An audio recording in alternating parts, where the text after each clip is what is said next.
An auto race is more than cars running in circles. From the first beautiful entertainer to the last tired driver, it's a special event like nothing else in all of sports. Donnie Allison in first. Where will Cale make his move? He comes to the inside. Donnie Allison throws the block. Cale hits him. He slides. Donnie Allison slides. They hit again. They drive into the turn. They're hitting the wall. They're head on the wall.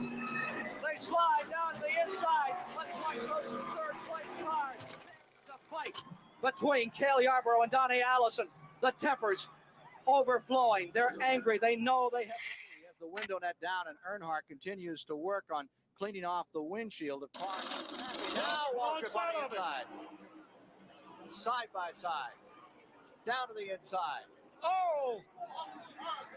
4 cars. There it goes. There's Bodine into the fence. Joe Ruttman spins around. Who's going to win the race? Where's Kyle Petty?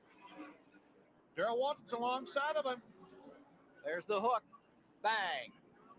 Earnhardt came down, caught the right rear of Darrell's car. There's Darrell Waltrip's Chevrolet, and it is torn. Let's take a look at how he did it back in lap number 72. There you see Bodine in the 5. He gets trapped on a slow car. And as he gets trapped in the slow, Earnhardt just drives around in the dirt. Goes through the dirt. That's a good example of what Earnhardt will do to get in. Feet away from the checkered flag. There it is. Davey Allison wins. Terry Labonte finishes second. Coming down off turn 4. And Earnhardt loses it, goes on the grass, comes back, and Elliott goes inside. And Earnhardt still got the lead. Incredible. He's at 500. But Alan Kowicki is coming off of corner number 4, knowing that he's winning the championship. There's the checkered flag for Alan. He's the champion for '92. In the third corner, he gets way down on the apron of the track, coming to the white flag. There's a leader change, and Labonte takes the lead. And meanwhile, Ricky Rudd trying to... Oh, and Earnhardt spins him out. Oh, man. And Tony Stewart is involved in the crash, as is Mark Martin, Terry Sterling Marlin, and several others. Dale Earnhardt takes the checkered flag. And Jimmy Spencer ran second.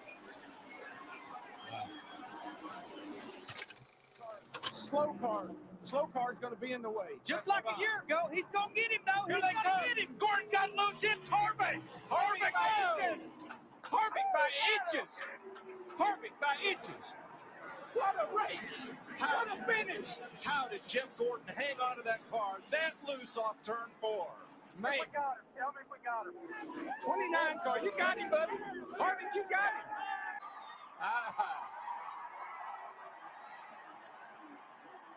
Folks, this is Dale Earnhardt's car and team. And Kevin Harvick, the young man Richard Childress tapped, is doing a John Force down the front straightaway. Look at Kevin Harvick as the fans saluted Dale with the number 3 on the 3rd lap. Kevin Harvick salutes him on the way to victory lane. If I was him, I'd run that thing out of gas riding around here. What could be more fitting? What could be more special? Turn 4, final lap of the Pepsi 400. Michael Waltrip in second, but it's going to be Dale Earnhardt Jr. using lessons learned from his father to go from 6th to 1st and score the victory in the Pepsi 400. That's unbelievable. Yes! That band behind you did it for you. You guys celebrate. You love you, band. You did it. That was beautiful. Very, very nice. Junior, you're happy. All right. Look at that smile. I am speechless.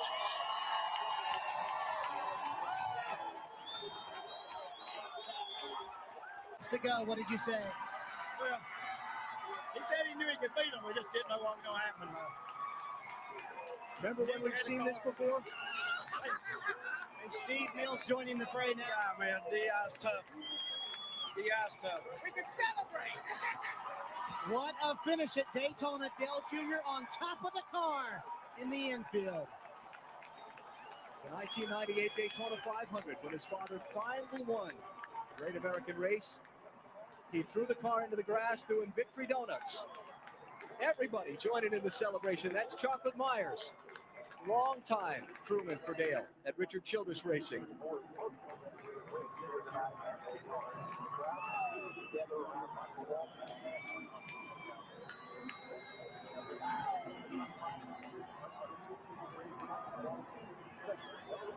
Sixth to first in the final 6 laps. All right, Mikey, you celebrate too.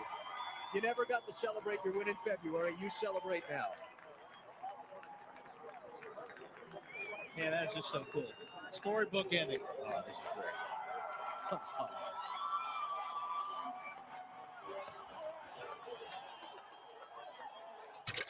Try to win it. I don't know. I don't think he can step out until he waits till the last second and picks He up. goes to the outside. Is Edwards going to go? No. He turns him. No.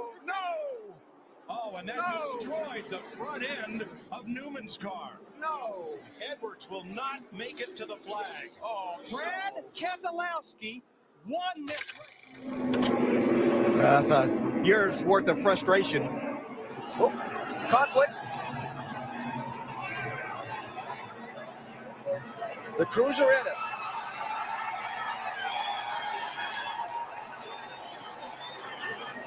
Somewhere in the middle of that is Jeff Gordon.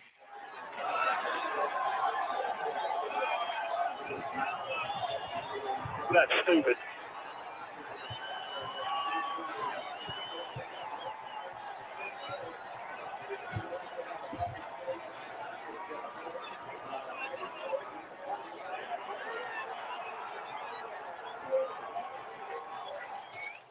Through as much pain and had as much perseverance as 30-year-old Kyle Busch.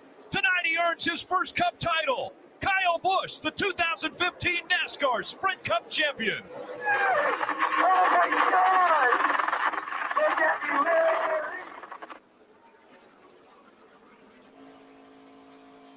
Kyle Busch, haven't ever seen anything like it. Thank you so much. Thanks, team. Great job! Jimmy Johnson through 3 and 4. Make room. Richard Petty and Dale Earnhardt. There's another 7-time champ. Jimmy Johnson wins his 7th NASCAR Sprint Cup championship.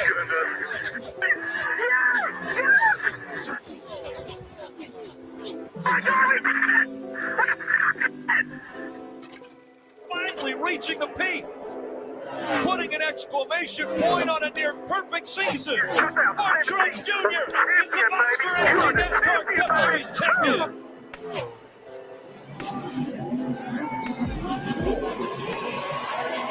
This moment presented by Sunoco, fueling victories all season long. From Dawsonville, Georgia, is about to join his father, Dawsonville, in elite company. Chase Elliott is a NASCAR Cup Series champion.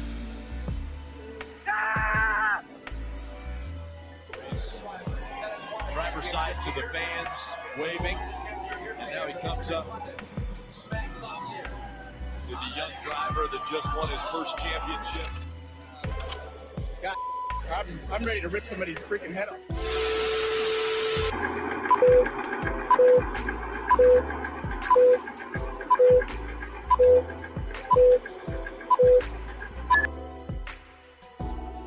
Hey, what's crack-a-lackin'? You eating up? Hey, guess what? We're back for another episode of the LTC straight out of East Tennessee. We're doing the classic overlay here. There's new buttons on StreamYard, so I'm playing around with them tonight. Bear with me. Hey, I'm Cody, your host with the most, and I'm joined here with Dalton Rowdy Bush. How you doing, Dalton Rowdy Bush? Good like my last name. I always walk into that one. I had pizza tonight too. At some point, whenever there's more than just me and Dalton here, I'll go and grab another piece, but I'm not going to leave him to juggle for the crowd. Let's see how it is. Homestead was a fun season finale. Those were the days. We went to COTA this weekend. Dalton, do you like COTA? Dude, COTA is officially my new favorite road course on the schedule. Really? Yes. Okay, did you like COTA last year? Yes. Okay, so other than the first year, right? It was a good. Okay, so COTA was a good track on the first year. Could have raced in better weather conditions that year, but they did make a move and it worked out a lot better. It definitely deserved a second chance, and it definitely made up for it the second year, and it just keeps getting better and better and better. I love it. I think it's a fun course for us to race on. A lot of people say that it's a little too narrow for stock cars. Dude, I think that first turn 1, is just so much fun every single time around. It's just like the Indianapolis road course turn 1. Yeah, dude, it's sharp. And that turn in NASCAR heat is so hard to make. Have you ever done the Roval? I've done the Roval, but I've never done COTA yet. I don't think COTA was in Heat 5. Don't quote me. Wait, COTA was on Ignition, 21. I think. Oh, Ignition? Oh, fuck that then. I was talking the Indy Roval. Have you raced on that one? Oh, Indy Roval was hard. Dude, that first turn, like, it is just... No, the whole damn... Wow. The whole damn track, like, is hard. Like, I could not get Am I through lagging again? No. Oh, is that a new camera? No, it's not a new camera. I thought you said time for a new camera. I can't read. Hi, Mom. Thanks for stopping by. Hey. At the gym, killing leg day? Bro, we'll try to keep you pumped up and motivated. Purdue fucking sucks! Do better! No, you're going to get the adrenaline flowing. POV accomplished second for the 100,000th time in the last couple of years. He'll get there one day. Hey, I'm fine with the second place yesterday. Because, number one, Tyler Reddick was not losing that race yesterday. And second, Randall Burnett is the reason why we finished it as good as we did. So, do you like the new crew chief? Yes. He deserves a race already. Is he better than Ben? Anybody's better than Ben. What's poppin', Priscilla? Hey, Jacob, how are you doing, buddy? Hey. Doing good. How about you boys? Pretty swell. Y'all might notice that Jacob is like freshly shaved. Jacob, talk us through when you shaved the other day. Yeah, man. So, celebrated a birthday. Had a little bit of alcohol. Somebody's like, bet you won't shave. And I was like, bet you I fucking will. So, and without hesitation, I shaved my face. We're in the middle of a game of pool, and he just disappears. Yeah, I went and shaved my face and never acknowledged after that I did. He's like covered. You had your hair just like all over your shirt. God, dude, I hate that too. Like, I hate that it's feeling. So itchy. Oh my God! Dude, I woke up the next morning. I was like, I regret everything. That's why you do it after a shower. Yeah, man, I was intoxicated. Or before, don't. Yeah, like, before. Yeah. Yeah. Either way, like never with your shirt on. Yeah, Jacob, you should have thought to take a shower after you shaved. He would have fallen and died. I should have just not had a birthday party. I ruined the whole party, dude. I'm focused on the past, man. I don't know what to say. Too focused on the past, dude. Too focused, bro. Maybe it's the lighting. I did adjust where my light is. Maybe that helps a little bit. Hello, JD, buddy. How you doing? What's up, Nick? Nick, going to Darlington? He's going to Talladega. Oh, isn't Nick going to Dega? Yeah, he'll be with the Chairgate boys. I think I'm the only person that I know who's not going to be at Talladega. Pussy. Hey. There's an old joke I used to say back in the day, but I can't follow it up on here. I'll follow it up for you. Actually, Cody, I think I know what it is. I'm not going to say it, but I know what it is.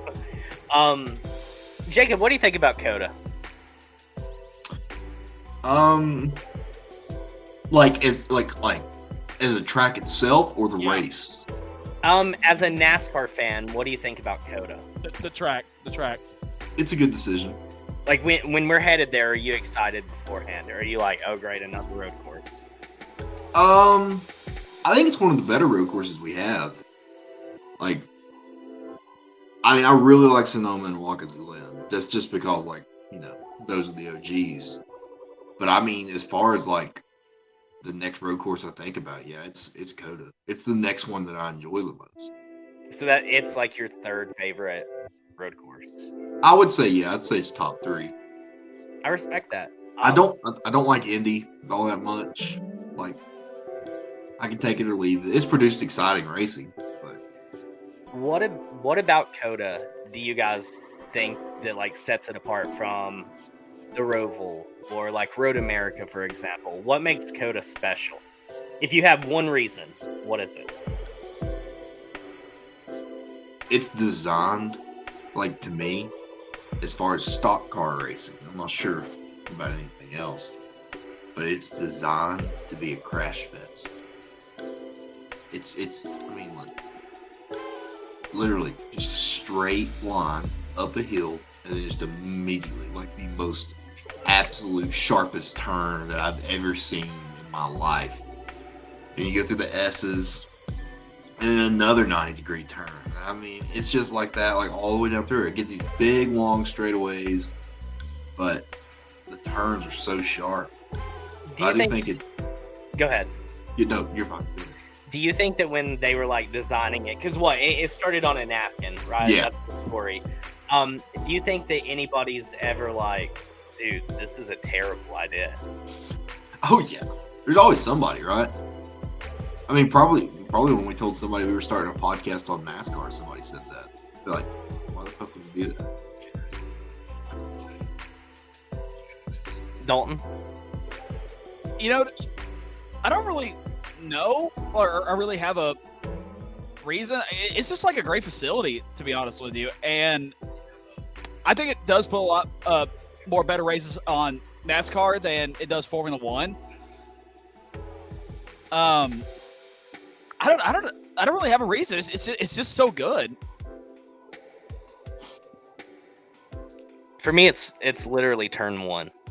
I think that's what sets COTA off. Is like that is literally just the sharpest turn I've ever seen in my entire life.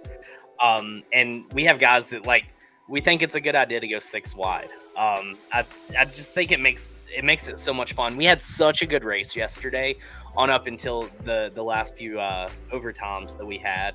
It was such a good race. I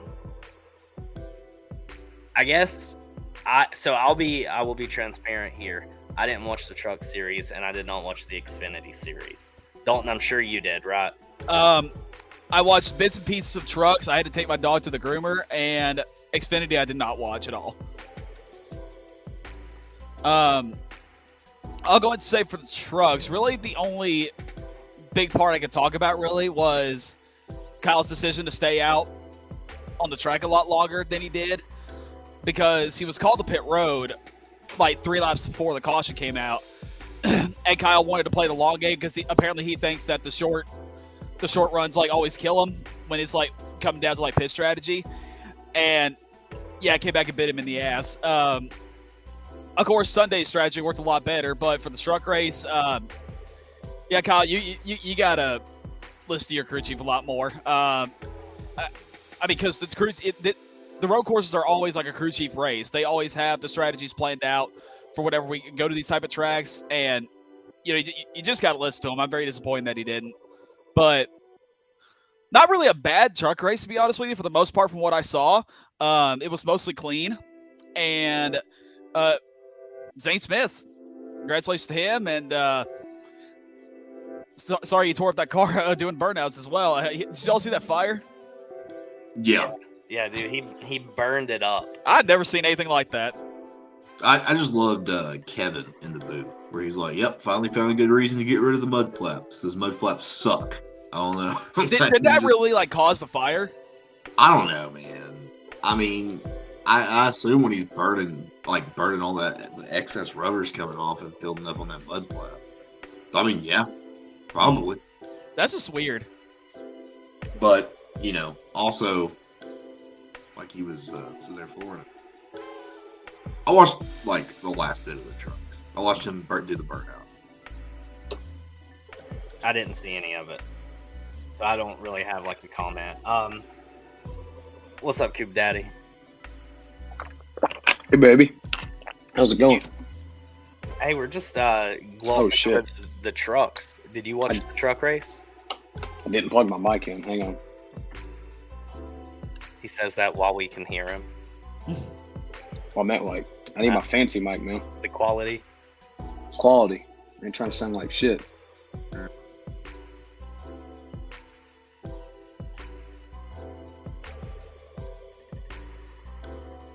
Oh my God.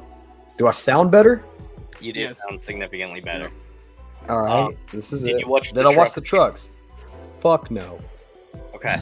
So just to round out your top 10, you have Ben Rhodes at 10, Kaz at 9th, Tanner Gray in 8th, Nick Sanchez in 7th, Corey Heim 6th. Then you got the Melon Man 5th, Tyler Ankrum 4th, Ty Majeski 3rd, Rowdy in 2nd, and then, of course, Zane Smith with the win. I feel like this is probably a top 10 that nobody's surprised to see. Ty Majeski up there, though. Tanner Gray. Majeski. Hey, Majeski is the second greatest driver of all time, right? Yes, he is. He's so good. He's the best ever strapping a truck. Right behind Greg Biffle. Dude, the Biff is... He's a legend, man. The Biff was the real deal in the trucks. Yeah. Not the Biff, man. Shit. Oh, Coop, that's a comment for you. You don't want to sound how you look. Good.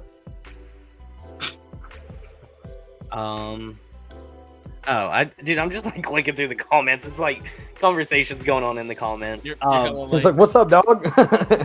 what's popping? All right, so yeah, truck race, the season so far. Do y'all have any thoughts on the truck season up to this point? Man, you get one guy in a truck that dominates, and I mean, the race is finished, you know? If you don't have a Cup Series guy or an Xfinity guy that's filling in, then, I mean, it's done. So, I think Zane Smith has pretty much already solidified that he's the champ this year. In the 4 races so far this season, he has 2 wins, 3 top 5s, and 3 top 10s. Well, there you have it. Here's a fun fact, though. He has only led a total of 41 laps. There when it counts. Christian Eckes has led the most laps this season with 57. I don't think Eckes is bad, man. Actually, I think that's your champion this year. I'd like You think that. Eckes? I'm going to call it, yeah. Christian Eckes wins the championship this trucks this year. Eckes ain't bad, man. I mean, he's got potential. But then again, I mean, Zane Smith is there when it matters, like we just said. So, who's to say? Who am I missing that won in the trucks? Did Kyle win? Vegas. Okay, yeah, that's right. Okay, yeah. So I like Eckes. I think it's going to come down between Eckes and Zane Smith. Majeski's putting together like a pretty solid season too. You can't like fault him for that. But I think that Eckes and Zane Smith are clearly like the standouts so far, right? Oh yeah, agreed. I think so too. Yep. Yeah. All right. Who watched Xfinity? I got to the end of the second stage, into the third. I missed the first. Well, stage quotes. I don't know how you Jacob, you and Cooper kind of take this one away. I guess Jacob, you refer to Coop if you have a point. Cool. Who started? Me? Was that my cue? Yeah. Because you're the one who watched the whole thing. Yeah, I enjoyed the race. I try to catch the Xfinity Series race every weekend because I do enjoy the Xfinity Series the best. It's good, man. It was a good race.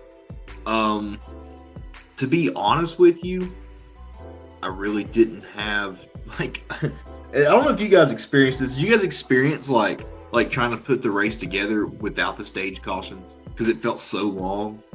Like at the end on Sunday, it was incredible, but I didn't watch the day before, so yeah. Xfinity, it pieced well, man, because it started out with like AJ dominating, then AJ getting fucked, then AJ going from the back and building back, and then you're watching these cars that are, I mean, Riley Herbst ran into trouble, and then he ends up finishing top 10. So like, it was cool to see that because it didn't feel long, but it was like a whole thing that didn't. We didn't get these fucky finishes. And Custer got took out. He got took out. Austin Hill got took out, but I didn't even see him get taken out. What happened? What happened to Austin Hill?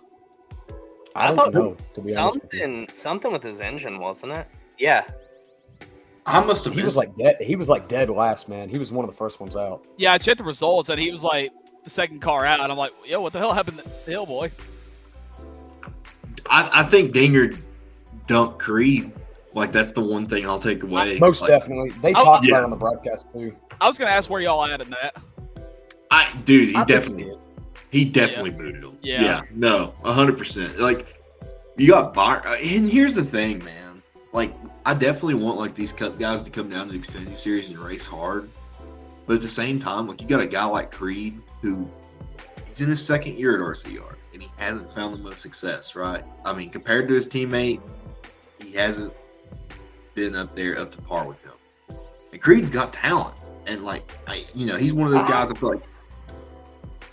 What was that race that he ran with Austin Dillon? What the hell was that? Was that Vegas? Yes.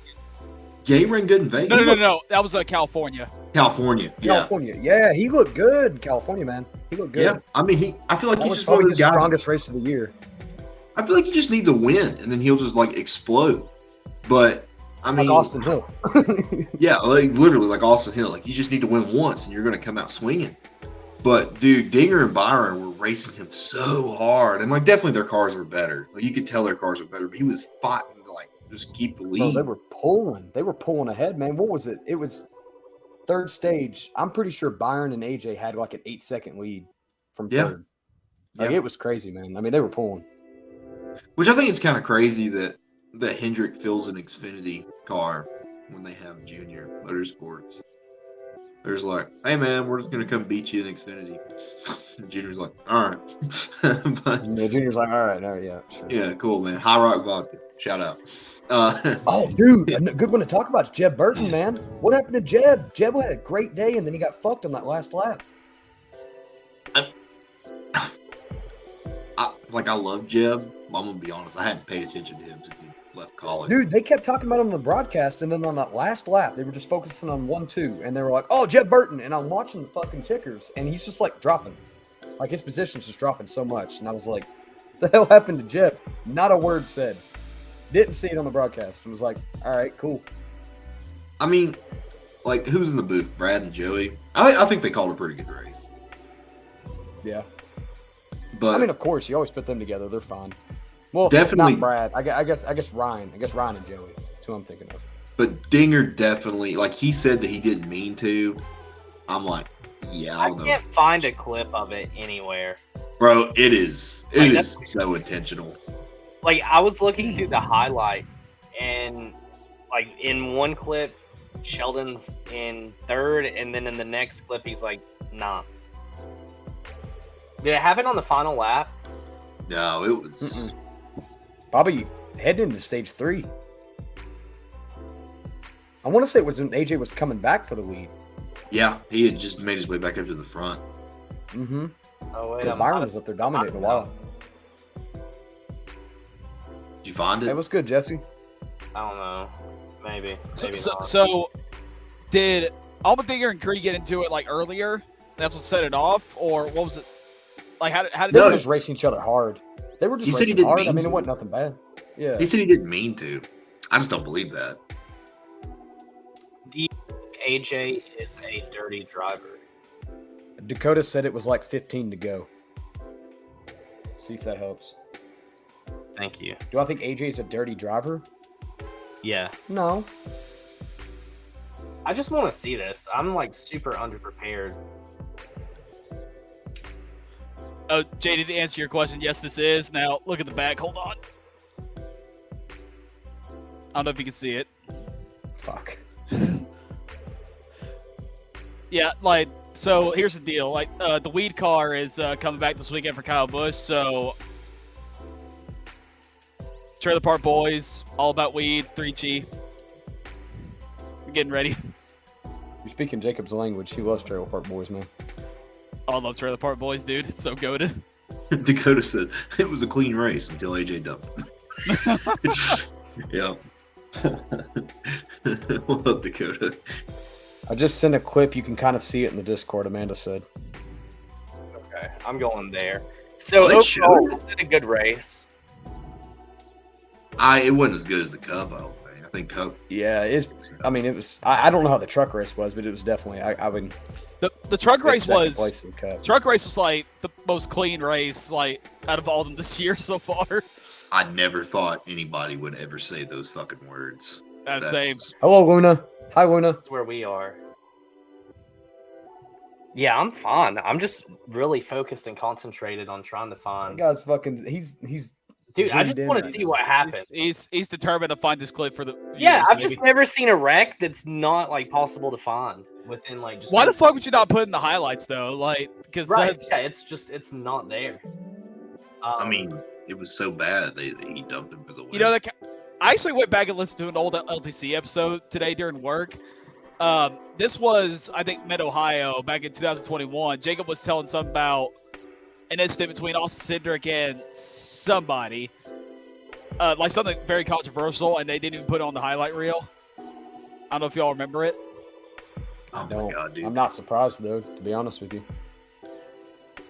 There's so many controversies that. Yeah, you lose count. It doesn't even work. I give up. Oh my god. Dude, what the fuck? I give up. It's been so long. So let me see if read I'm your pulled top 10 from the Xfinity real quick. You have shout out. Wait, hold on. Wrong. Yeah, Riley Herbst. Top 10. Dude, he's stringing on That's the my dog. That's my dog. Remember when Riley Herbst was at one point our like personal scratching board on this show? Yeah. And every single week we would just tear into him. I'm a Riley Herbst fan now, I guess.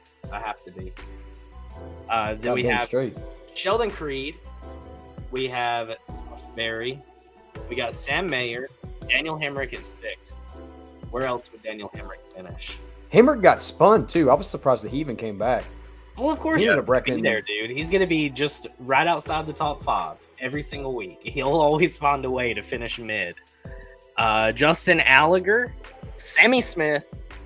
We had Tyrone Gibbs, Willie B, and then AJ Allmendinger. The top 3 are Cup guys.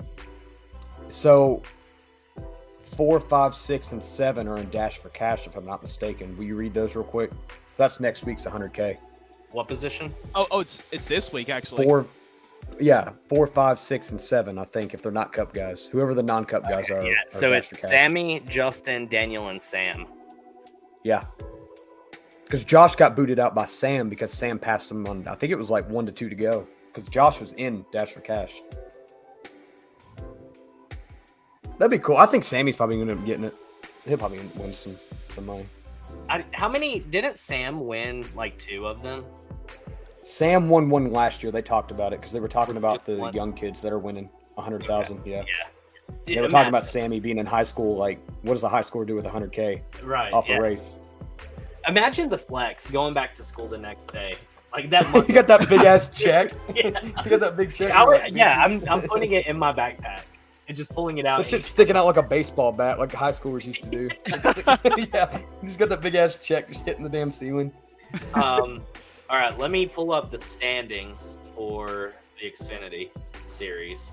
I don't feel like anybody is even talking about the point standings at all in the lower series. We have Austin Hill, number 1. Riley Herbst is number 2. We have John Hunter at 3, Allgaier at 4, Chandler Smith 5, Mayer 6, Sammy Smith 7, Sheldon Creed 8th, Josh Berry is 9th, and then our 2021 Xfinity Series champion Daniel Hemrick is setting at 10th. Who did you say was leading? The greatest Awesome. driver to ever strap in. That's exactly right, dude. Okay, He's doing wait, a great okay, job. Jacob. So Nah, bro. let me ask you this. Agua. Almost finished. So your number 1 best driver of all time is Austin Hill in Xfinity. Your second favorite all time is Tom Majeski in trucks. Who's your third favorite in Cup? No one else compares. I feel like it's Chris Buescher, isn't it? It has to be. It has to be. Oh, Jacob, look what I got the other day. It's Found Jensen this at my Button. mall. That's I got it Jensen just for you. Button. Oh, Hey, is that the Solomon plumbing car, dude? I bought Is it just for you. Is that the Dude, that Bristol car Dirt is so version? ugly. It is the It's Bristol so Dirt. It's got the ugly. dirt and it's got the wheel. Yeah, it's got the wheel rubs on it. Dude, I got the Kyle Busch one too. I had to buy this Brad one. I don't give a shit. I'm wearing a Brad shirt too. I actually I'm a like Brad that. guy. I actually like that. I missed the Miller Lite number 2. What's popping, guys? Hope y'all are having a good night tonight. All right, so Junior, you stay Goddamn straight. You are 1,000% correct. And in the That Cup is Series true. too. Don't forget. That dude, Don't forget every Cup Series, you race, got top 10. every Rally Herbst race Wait, that has been wait, a he top finished top 10 the 500? Yeah, He did. What? yeah. Mm-hmm. I thought he fucking wrecked. No. Nope. In that 15 Sunny D, baby. Mhm. What the hell? Yeah, Raleigh's putting together a pretty good season. I think. Okay. He's gonna with be a him- Daniel Hemrick, man. He's gonna win the I championship think he'll off that go. race. I think he'll go above Daniel. I think Raleigh will win a couple of times this year. If you're in the top 10 6 times in your first 6 races, 2 top 5s, eventually it's going to fall into his lap, right? Do you think if he does win and he does Yeah, do the thing yeah. people are saying, you think he goes to Cup? Yeah, absolutely. He's going straight to the 10 car. I think so. Yeah. Dude, we're gonna have 3 fucking He Monster either goes Energy to the cars. 10 or he goes full time in the 15. No, I don't think that they would like send him out the pipeline towards Rick Ware. I mean, they're going But to why not? That's like the development for Stewart, though, you know? So, like, why not keep him there until Who are they developing? Eric? Development. They gotta man. put- What? Yeah, they Joey got to put Gase? somebody in a Cup car. Yeah. No, I think the 10's got to be Joey filled. Gase to the 4. The 4 has to be filled as well, which I think somebody more prominent will go to the 4, probably. Ricky. That would be cool. I wouldn't be mad about I'm throwing it, man. Ricky's going to the 4. it would be rough though. Don't get me wrong. Either that or they cut down to 3 cars. Ricky's a stand-up guy. But I just I don't think Ricky will ever have like a very successful Cup Series career. What happens with this whole Haas thing? Do you think that you think Haas stays in the sport, or do you think he's going to get in legal trouble like he's in with whatever the hell's going on in F1? Is it just going to be like That's SHR, but it's like Stewart Harvick Racing? That's I don't actually a think good so. question. Like I don't know what Haas is doing. He's like off the leash now, but I don't know, bro. I guess it depends on the fallout from the That's not a investigation. bad one, bro. I mean, Brad made that tweet earlier this year, remember? That like cryptic tweet was talking about like fan favorite moments feel or like- whatever. Call me crazy. I don't think that Zane Smith is going to be like full-time in the Cup with Front Row. I feel like Zane Smith is the perfect candidate to fill the 6 when Brad retires. What I did feel he like that's run? what Was it the happens. 17 last year? Yeah. Yeah. That's not bad, man. Here's what I'm going to say. I'm going to say RFK holds 2 cars until they both become successful. And then I think they'll start an Xfinity Series program after that and work on that to have a direct line. Front Row is your entry, just like KBM was, used to be Toyota. Xfinity is your Roush pipeline, and then Front Row or Roush where you can do. I definitely think Zane Smith goes to Front Row. I don't think he goes to RFK. Yeah, dog. I don't know exactly what it's about, but like It's my something brother's the with whole like F1 guy. it's like something with Russia. Like They were seriously. still, yeah, rumor has it. Allegedly, Haas was still supplying like machinery to Russia after all the sanctions were imposed. Yeah, man, I don't blame him. Get that bag. You gotta, where's that money at? You Huh? know? Putin's just throwing it, man. Gene Haas colluded with Russia. Allegedly. I mean, Allegedly. allegedly. I mean, if Vickers didn't go to prison, then watch You're right. Gene Haas. That's what I'm saying, dude. You know, I mean, Hell, Vickers might fill the 6. You know? no. Just imagine. Yeah. However long the bacon money pays for that seat, Almirola is going to be there. He really doesn't fucking need to. doesn't Yeah, need he to. just needs to stop. Would you rather have him in a booth? Pole last week. What are we shitting on him? He got the pole. He's overstayed his welcome, Come on. dog. Almirola has like, I feel like he's been better in this like later half of his career than he was in the earlier half. And I feel like he's I kind of- just fucking agree wholeheartedly. Really? I would agree with that. Have you Thank seen his? you. No, have you seen his last 2 seasons? Like, What? Like he Yeah, didn't dude, that's squeeze like out every a other race season. to win? Have you seen Well- like his past team? I don't. Right. Have you seen him since he came into the sport? I don't Yeah. remember. I don't know if you remember, like before he won New Hampshire 2021, but that first half of that season was fucking miserable. Like every week he was like blowing tires, getting in wrecks, blowing engines, shit like that. And right after he won New Hampshire, he went right back to doing that every single week now. Hey, look, man. You'll want to hear Eric's some just living his best stats life. on Eric. Yeah, man. Let's go. 417 races ran over the last 15 years. Guy's a tank. 3 wins, 91 top 10s, and 4 poles. And listen, I like Eric Almirola, but it's just. I mean, I do too. I mean, yeah. I like Eric, but I mean, 2018 was his best season. Yeah, but I mean, also at the same time, he was just kind of like, "Yeah, I'm going to retire," and then yeah, but I mean, I'm going to retire, and then at the very end, he's like, "You know what? I'll come back and run." And I'm like, "Why? Like, what have you like? Why?" I just hate that. Like, same way with Tom Brady. Like, I hate when people like announce their retirement, then they're like, "Oh, psych, I'm gonna come back here for another year." Like, just make up your fucking mind. Man, money talks. It definitely did in this case. Well, I hate on Eric. One of the nicest guys in the garage. We just brought up Eric. Everybody's like, "Fuck this guy, dude." Dude, if Roush brought cousin Carl back, I'd cry. Did y'all listen to the Ricky Stenhouse episode of the Download? Actually, I was gonna bring it up. Before you answer that, Not yet. Cody, how about this? Since we got rid of stage racing on the road courses, maybe I could bring Carl back now. Dude, I would cry. If Carl came back, you know that meme of Homer where he goes into the bushes? Yeah. Okay, that would be me in like all of my Bubba gear. I'd go into the bush and then count my Aflac gear. I'm pretty sure we all would just get rid of our shit and just go all back to Carl. Yeah, dude, that would be incredible. I'm gonna have to borrow my stepmom's Aflac visor that she has. Yeah, I've given up on that dream. Yeah, it's like one of those things that's too good to be true. Yeah, I did listen to the Ricky Stenhouse Jr. and Carl was like, "You got to get out of here, bro." Like, yeah, really? Man. Yeah, you know that's the second person I've heard like actively talk smack about Roush. Jamie McMurray was the. How does that make you feel? Like, does that turn you against them? Are you No. like, really? So you're not like, dude, there's no way. Like, okay, here's the thing. Like, when Jamie come out and talked about Roush, he was like, yeah, I didn't really enjoy it. He was like he said Jack Roush would come into the room and he would pretty much like humiliate you, like if you ran like shit. And I just wonder, in like, front of hell, man. How? Do what? Greg talked about it. Yeah. In what ways? Like, is Roush just like, dude, you suck? He never really went into it. He just said that he would like humiliate you, but the way that Jamie McMurray explained it was there was 4 bones at Roush, and this is back before you only had to have 4 cars, because he ran when you had 5 cars. That's the reason he left, by the way. He said there was 4 bones on the ground, and you better grab one of them. That was the word that was said. And everybody's got their different ways of. There's 4 what on the ground?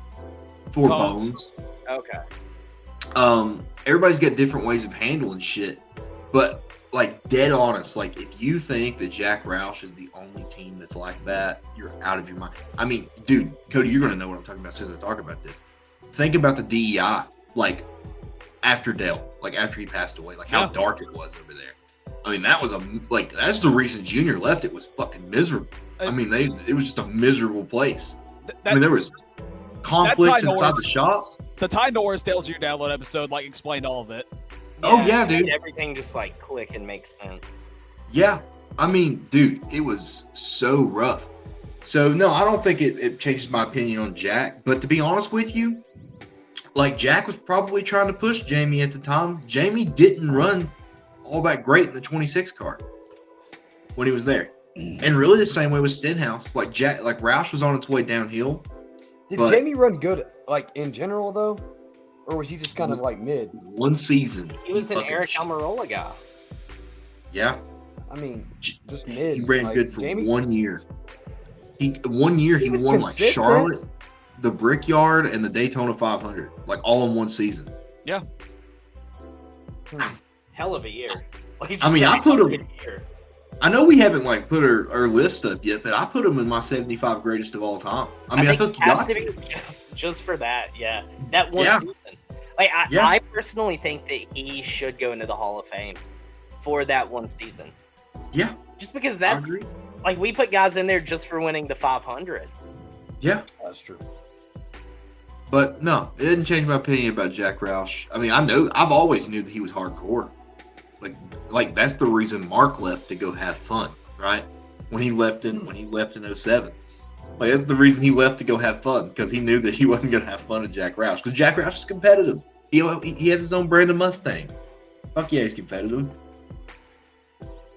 So you're still a. So what's a the issue? I mean, a lot of people wanted. I'll be honest. Wait, who drunk? For which comment? I think Jamie Mack in the Hall of Fame. Oh, Jamie Mack in the Hall of Fame. Jacob, I want to ask you this. Like, I've not heard from Jack Roush himself in like a long, long time. I don't think he's even active in that race team anymore like he used to be. Probably for the best, though.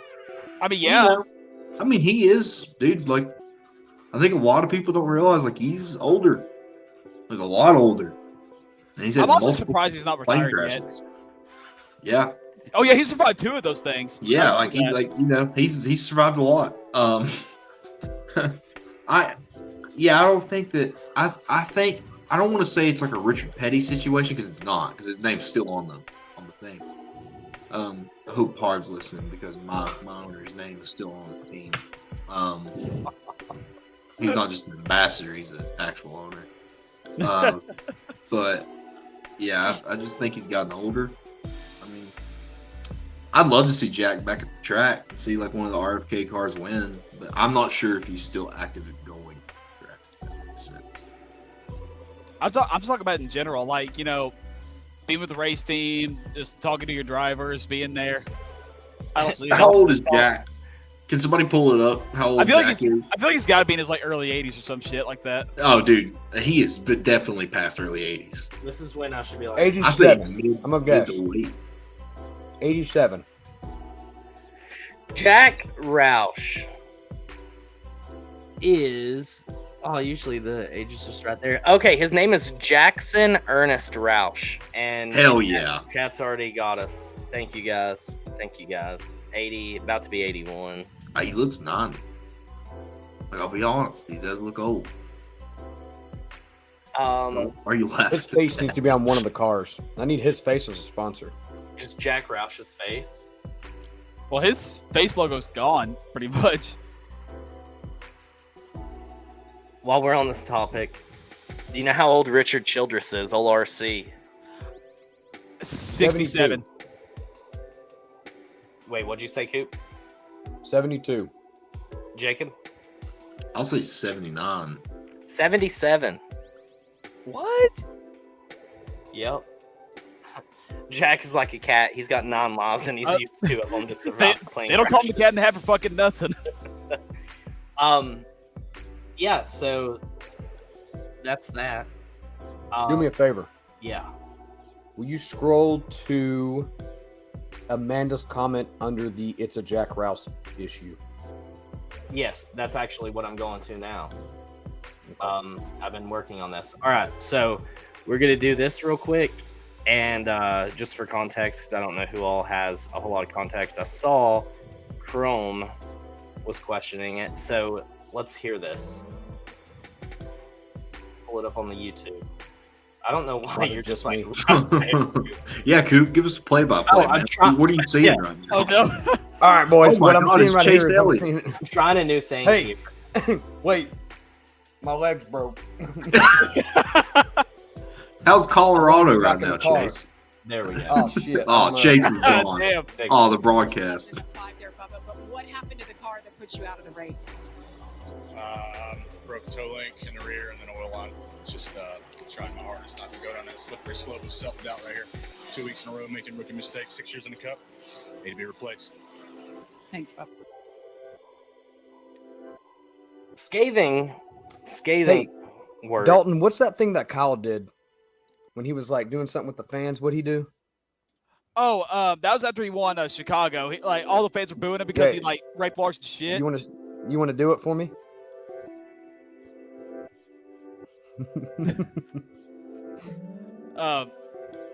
Maybe sometimes, but not exactly. I feel like I'm the most qualified in this matter, being the in-house Bubba guy. You're breaking up. I love Bubba. Big Bubba guy.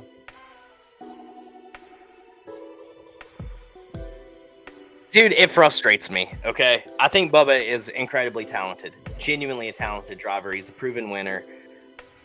I understand being hard on yourself. I am hard on myself, right? Like, and it is toxic. Once you start getting down on yourself, you're only going to continue to spiral.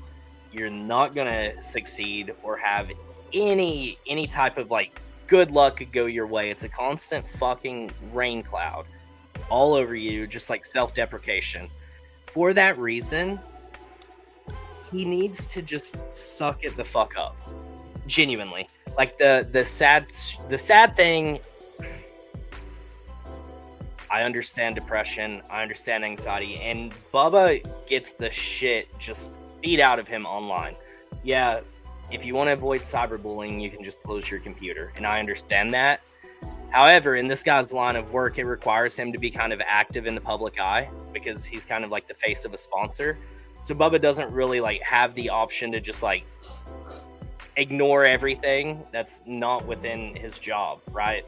I mean, you could hear the fans boo you every time you walk out for your intro. You could hear that shit.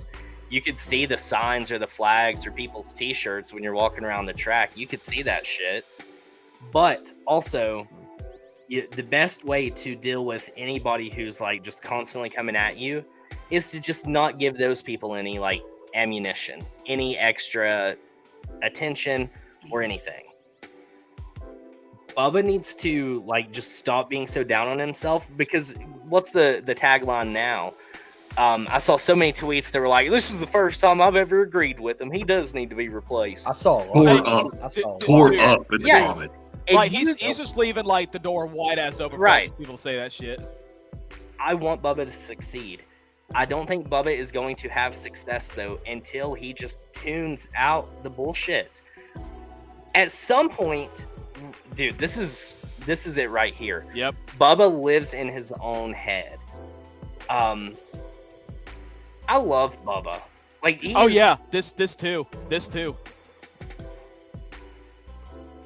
I wasn't mad with that. That's fine. I don't care about that too. But if that would have been it though, then that would have been fine. But the fact that he hit the car and then had like sad shit, like it's sad boy shit, right? That's just what I call that. I'm gonna say I don't think it matters. Like whether he just did the hood slam without the interview, whatever, they were still gonna like make gifs or shit about that. Like, I mean, they would have. but They would have just said he's like overly competitive, which is fine. I mean, that's not a bad comment to make. If I saw that in my feed, then I'd be like, all right, cool, shit. People are seeing that I'm working out here. And like I'm not taking over this segment because I'm definitely not qualified to talk on it. But I just think that it's a problem when like every time the microphone's in your face, I expect you to pull that shit. Because it's every damn time. Like Bubba used to be fun, dude. Like he used to be a fun guy. Like when you went to interview him. I mean, take me back fun to pre-race. You see him pre-race. You see the shit on his TikTok, him on Twitter. He's like having like the whole thing where he was like, oh, "I'm not gonna get the skateboard out. He's got the scooter." Like that's funny as shit because he ate shit when he was on the skateboard. Now he's on his scooter. Like that's funny. That's cool. I like this. He's like slapping ass with people. It's energetic. It's good. Yeah, like take me back to like 2018 Daytona 500 Bubba, where he finished second and he's just like jumping up and down ecstatic. I mean, the way that should be handled is you should walk out there and you should say, "Yeah, I messed up. I made a mistake. We're going to rally back next weekend. Just keep your heads up high and keep focusing." That's a simple sentence. You don't have to go out there and be like, "Yeah, I need to be replaced." And to be honest with you, like if I'm Denny, and I mean this, like if I'm Denny, and now I've got a really talented driver in the 45 car that just won a race, and you don't really hear much out of Tyler. Like as far as frustration, you put a mic in his face, he's good. And then you go back to that, and Bubba's been running. He's had some races he's ran decent.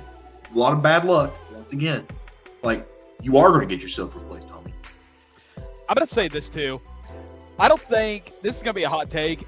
I don't think Denny and or Michael Jordan are giving him like the talks that he needs. I feel like Kurt Busch would be the best guy to have him talk about it because Kurt's actually been there before too. Like you remember all of his issues like back in the early 2000s when he was with Penske, like before he got fired. So Kurt Busch, it would help Bubba out a lot. I feel like if Kurt would go down, talk to Bubba about being hard on himself and his mental health issues and everything like that, I feel like that would make him feel a lot better. Just It really somebody to doesn't relate do much, to. though. It doesn't do much, though, if you're not going to take it from someone else, though. Like, I mean, Kurt can tell you whatever you need, but if you're not getting the help to kind of improve yourself, then what's a comment from another racer going to do, you know? So if it's something, it just goes in one ear and out the other. If he's not, focusing on himself to better himself, then what's a guy out there? But you got to think, that's kind of Kurt's role now at 2311. And you heard that in the booth right after the interview. I think that Bubba's in a weird position overall, right? I mean, regardless if you want to set on one side of the argument or the other, Bubba gets a lot of shit online. Yeah, for sure. Shit at the track. Bubba just gets a lot of shit. It was ramped up due to people still like talking about shit that's not even true.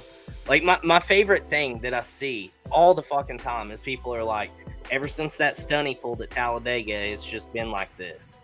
I still don't fucking comprehend what anybody says when they're talking about that, because drivers were not allowed in the garages. They weren't allowed in there. Bubba did not pull any kind of stunt. There was no stunt pulled. That gave people a lot of fuel, and that gave him like a different perspective, obviously. And now it's kind of just like it's boiling over. It's all boiling over. That was just the beginning of it, unfortunately. It's just never going to go away. That's the worst part of it. Right, yeah, and that's the shitty part of it overall. Like, Kurt could come in and, like, give Bubba words of wisdom, how to handle himself, this and that. But also, nobody knows exactly how Bubba himself feels about this. Like, with Kurt, Kurt had his issues for a totally different reason, right? And Dale Jr. had his issues for a totally different reason. It's all, person by person, so on and so forth.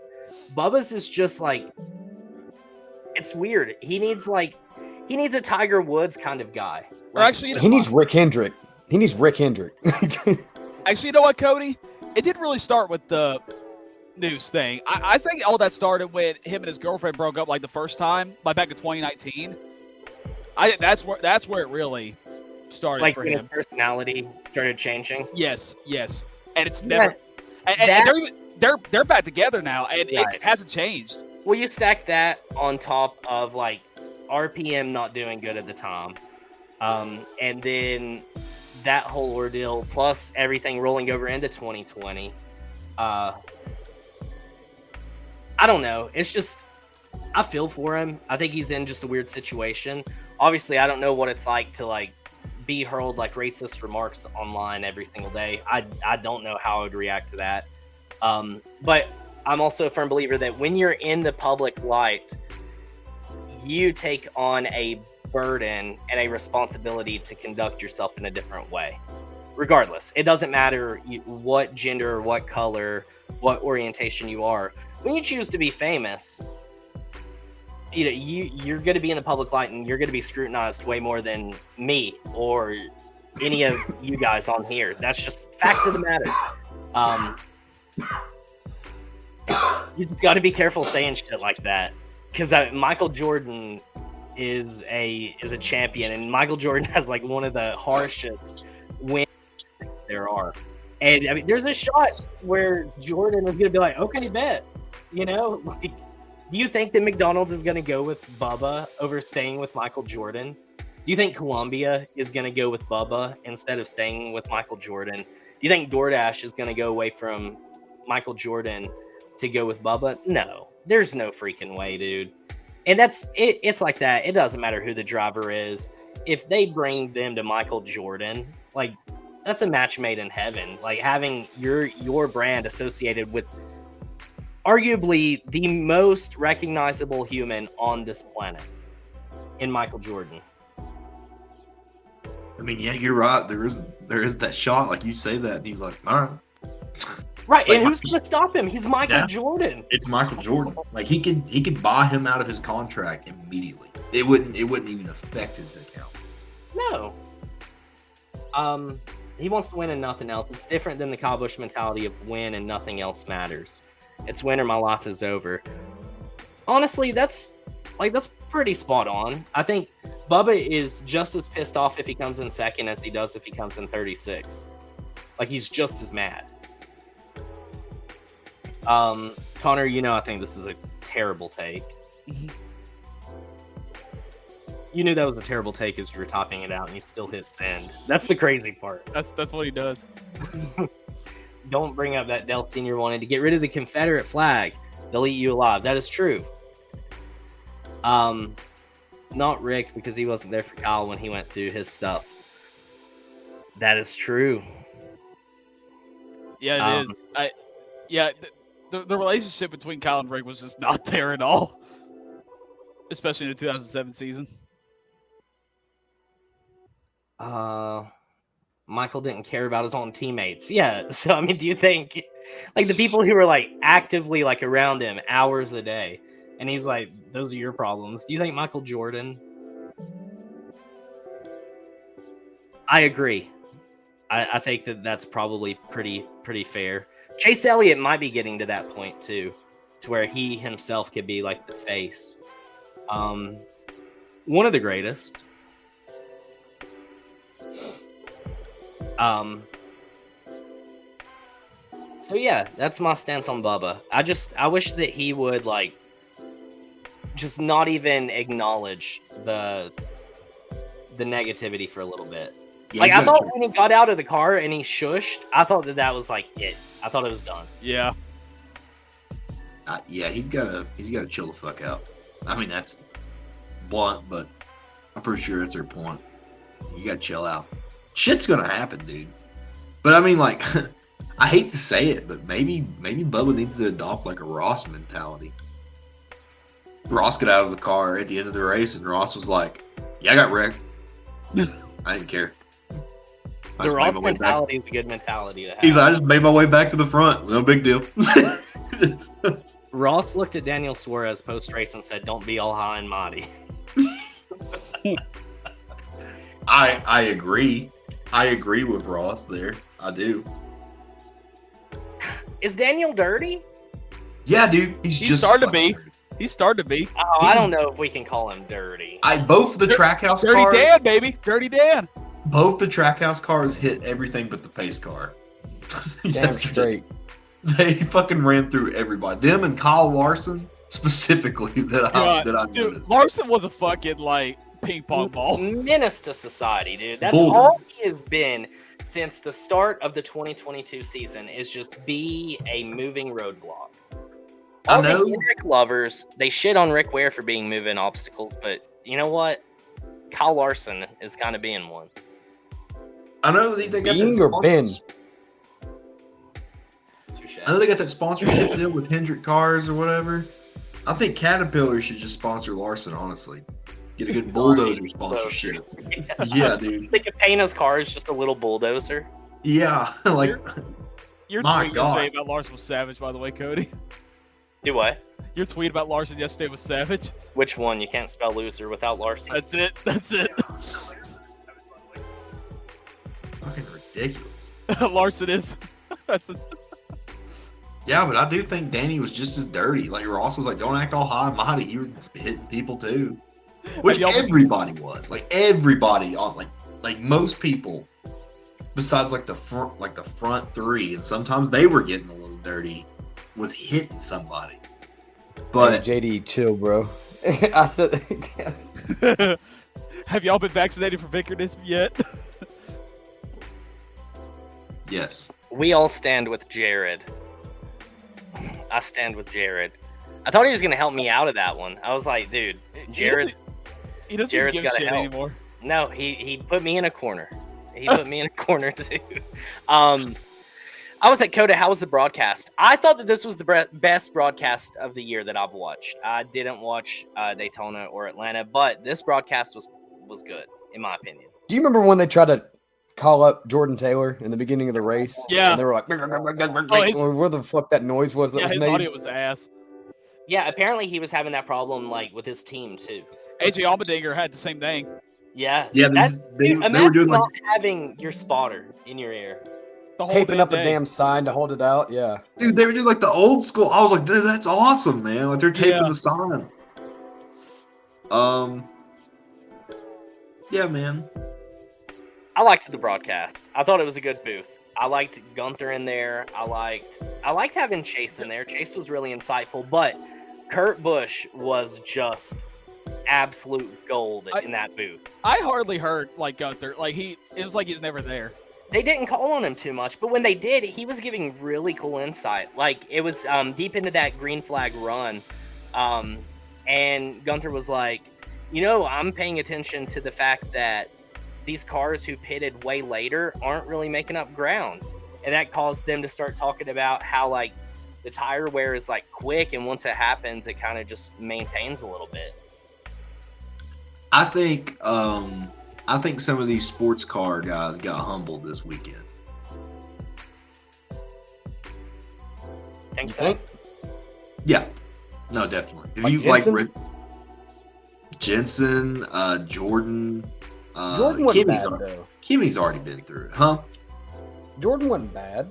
Okay, I gotta touch on this Jordan thing, dude. I don't know. Somebody told me that Jeff Gordon said that he was gonna win the race. Like he had a good chance at winning the race. Is that true? Is that a true I'd statement? say he probably said that. Yeah. I mean, he was like top 5 in practice and qualifying. I didn't think he was going to win, but I mean, he had a pretty fast car. Do you understand He how couldn't ballsy figure out the that beating is? and banging though. That's pretty goddamn ballsy. Yeah, I think it was Jensen. I can't remember if this was Jensen Button or Jordan Taylor, but one of them said that this was like the most beating and banging like they've ever had in their entire career combined, like at Formula One. It was Jensen. I think it was I think it Jordan. was Jensen. Yeah. Oh, was it Jensen? Yeah, Jordan doesn't run F1. Well, the biggest thing that I took from it was the heat.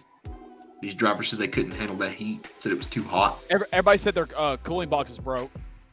Yeah, but the only Bowman's people I heard, broke.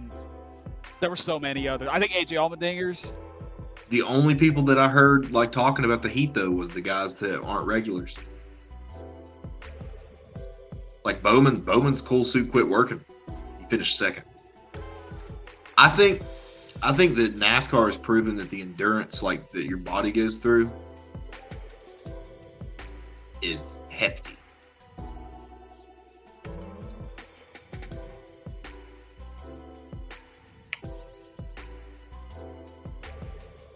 I feel like this one's for you, Jacob. Yeah, I think they need to be humble. They're very man, I think that's why I struggled to get into F1 for so long. They're very pretentious sometimes. They're very pretentious drivers. And that's no hate. A lot of them are. It's a different form of racing. It is. If you put a lot of these guys, NASCAR guys in sports cars, they're going to get humbled too. The same way if you bring an F1 NASCAR driver to F1 or F1 driver to NASCAR or Indy, vice versa, whatever, like you're going to get humbled. Pompous. I've always loved that word. But I thought it was cool having so many different guys in there, though. We had Jensen, Formula One champion, Kimi, Formula One champion. So that in itself is cool, having multiple Formula One champions racing.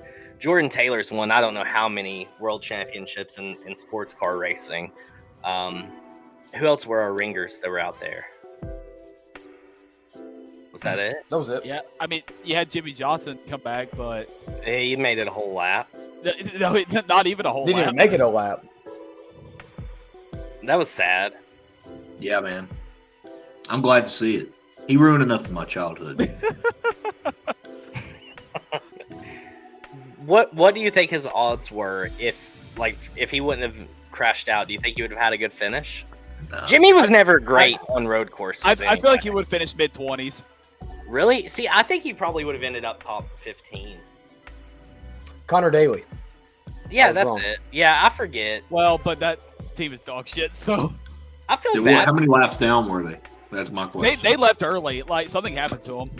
So, Shout out. Listen, Money team. Connor's not the fraud. The fraud is his team. He's just trying to get some NASCAR experience. I have no problem with Connor. I just have a problem with that. What team. about that one guy on Twitter who has just a hate boner for Connor? Well, that's such a weird guy to hate. Dude, he fucking hates him. Like, Connor's blocked him and he brags about it every day. Can we talk about the put it out? I feel like we What, AJ Foyt? Yeah, dude. Wait, was that like an old broadcast last year? Or was that yesterday? That was yesterday. It was. Yeah. What the fuck?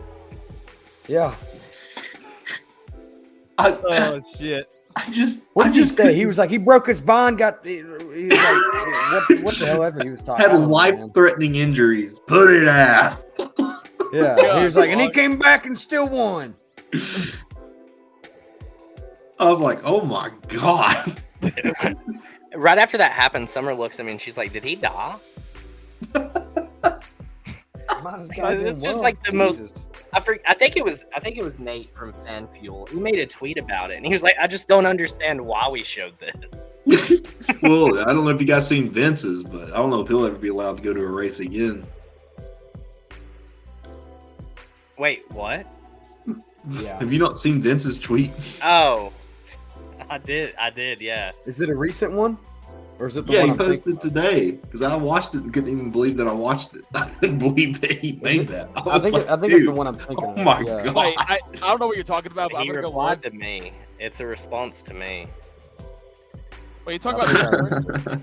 I was talking about Vince Brent. Yeah. Hold on. Y'all need to see the show car at COTA. It was awful. What show car? Is it at COTA? Is that why he was bringing it up? Because that would give some insight to why they were showing a Riverside car at COTA. Yeah, it's the one I'm thinking of. I remember. Yeah. Put it out. I can't. He find sent that shit to me before, and I was like, "Dog, what the fuck did you send me?" I've still got it saved, man. That's Dude, yeah, we were really enthusiastic with the put it out there. I can only imagine what the meme lords are gonna do with that. Like, I've already been like churning ideas in my head. The 50. I think he's talking about on that show car. Oh, like the 50, like the money team show car at the track. Okay.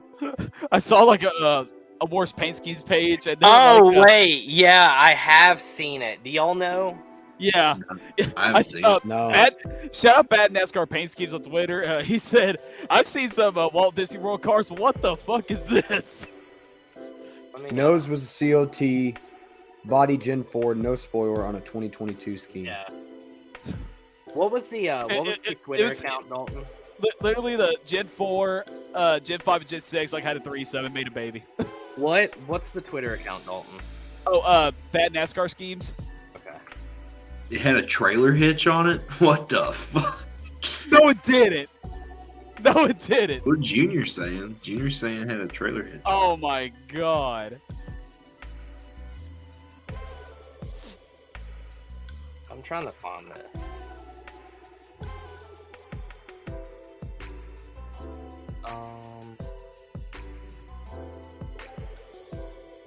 Hey, real quick, while Cody's finding the scheme. Hey, Jacob. I started watching the Scary Movie franchise. Oh, some of the best. I cannot wait for the third one. Oh, dude, the third one. Dude, the third one's the best. Okay, so the first one was like so damn cheesy, but it was so funny. Well, don't expect it to get like better. That's the peak. Like the acting is so The bad. fourth but, one's like, good. That Brokeback Mountain scheme with Kevin Hart. That's pretty good. Oh, dude. He's like, let me grab your nuts. And he grabs like a pack of peanuts. I saw that one of them made fun of World of Worlds, and I'm excited for that one. That's four. That's four. Yes. I saw Chrome, what you want? Does anybody have a picture of this show car? I can't find it online. Oh, did they not tweet it? I can't find it. What the hell? I thought for sure that page. Dude, I would hope they didn't. I saw 65 over the weekend. Chrome, what you Sci-Fi's need? dead. You said my name. Oh, hey, what's good, bro? Sci-Fi is dead. Sci-Fi's dead. 65 had so much potential. Ruined. Can you DM that to me, please, Blake? I would appreciate it. It doesn't. You could DM it to mine or the LTC. It doesn't matter. Okay, yeah, that's even smarter. Jacob, where are you going to be at this weekend? Are you coming down back to North City or what? No, let's see. I'm working in Dandridge, I think. I'm a little farther up this time. Are you working this weekend? No, I'm going to be in Pigeon Forge this weekend. I got a buddy's birthday, so I'm going up there to stay in a cabin. Somewhere. I don't know where it's at. It's supposed to rain, but not rain Saturday, and Smoky Mountain, the dirt tracks, opened up their dirt race for this weekend. It's like $10 for grandstands. I didn't know if you were coming down here. I was gonna say, fucking. I ain't got your Discord, bro. Dalton, you need to come up April 6th and go to the Bulls Gap. Kyle Busch is running dirt. God, I want to so bad. I'm gonna try. Dad's actually thinking about going. What up? He should, man. We'll meet up. I'm thinking about going. I think fun fact. Heat laps start at 6:30, I think, that day. Fun fact: my old school, high school officer used to race at Bulls Gap. For real? Yeah, his name. There, my bad, bro. His name was Hank Hall. Oh shit.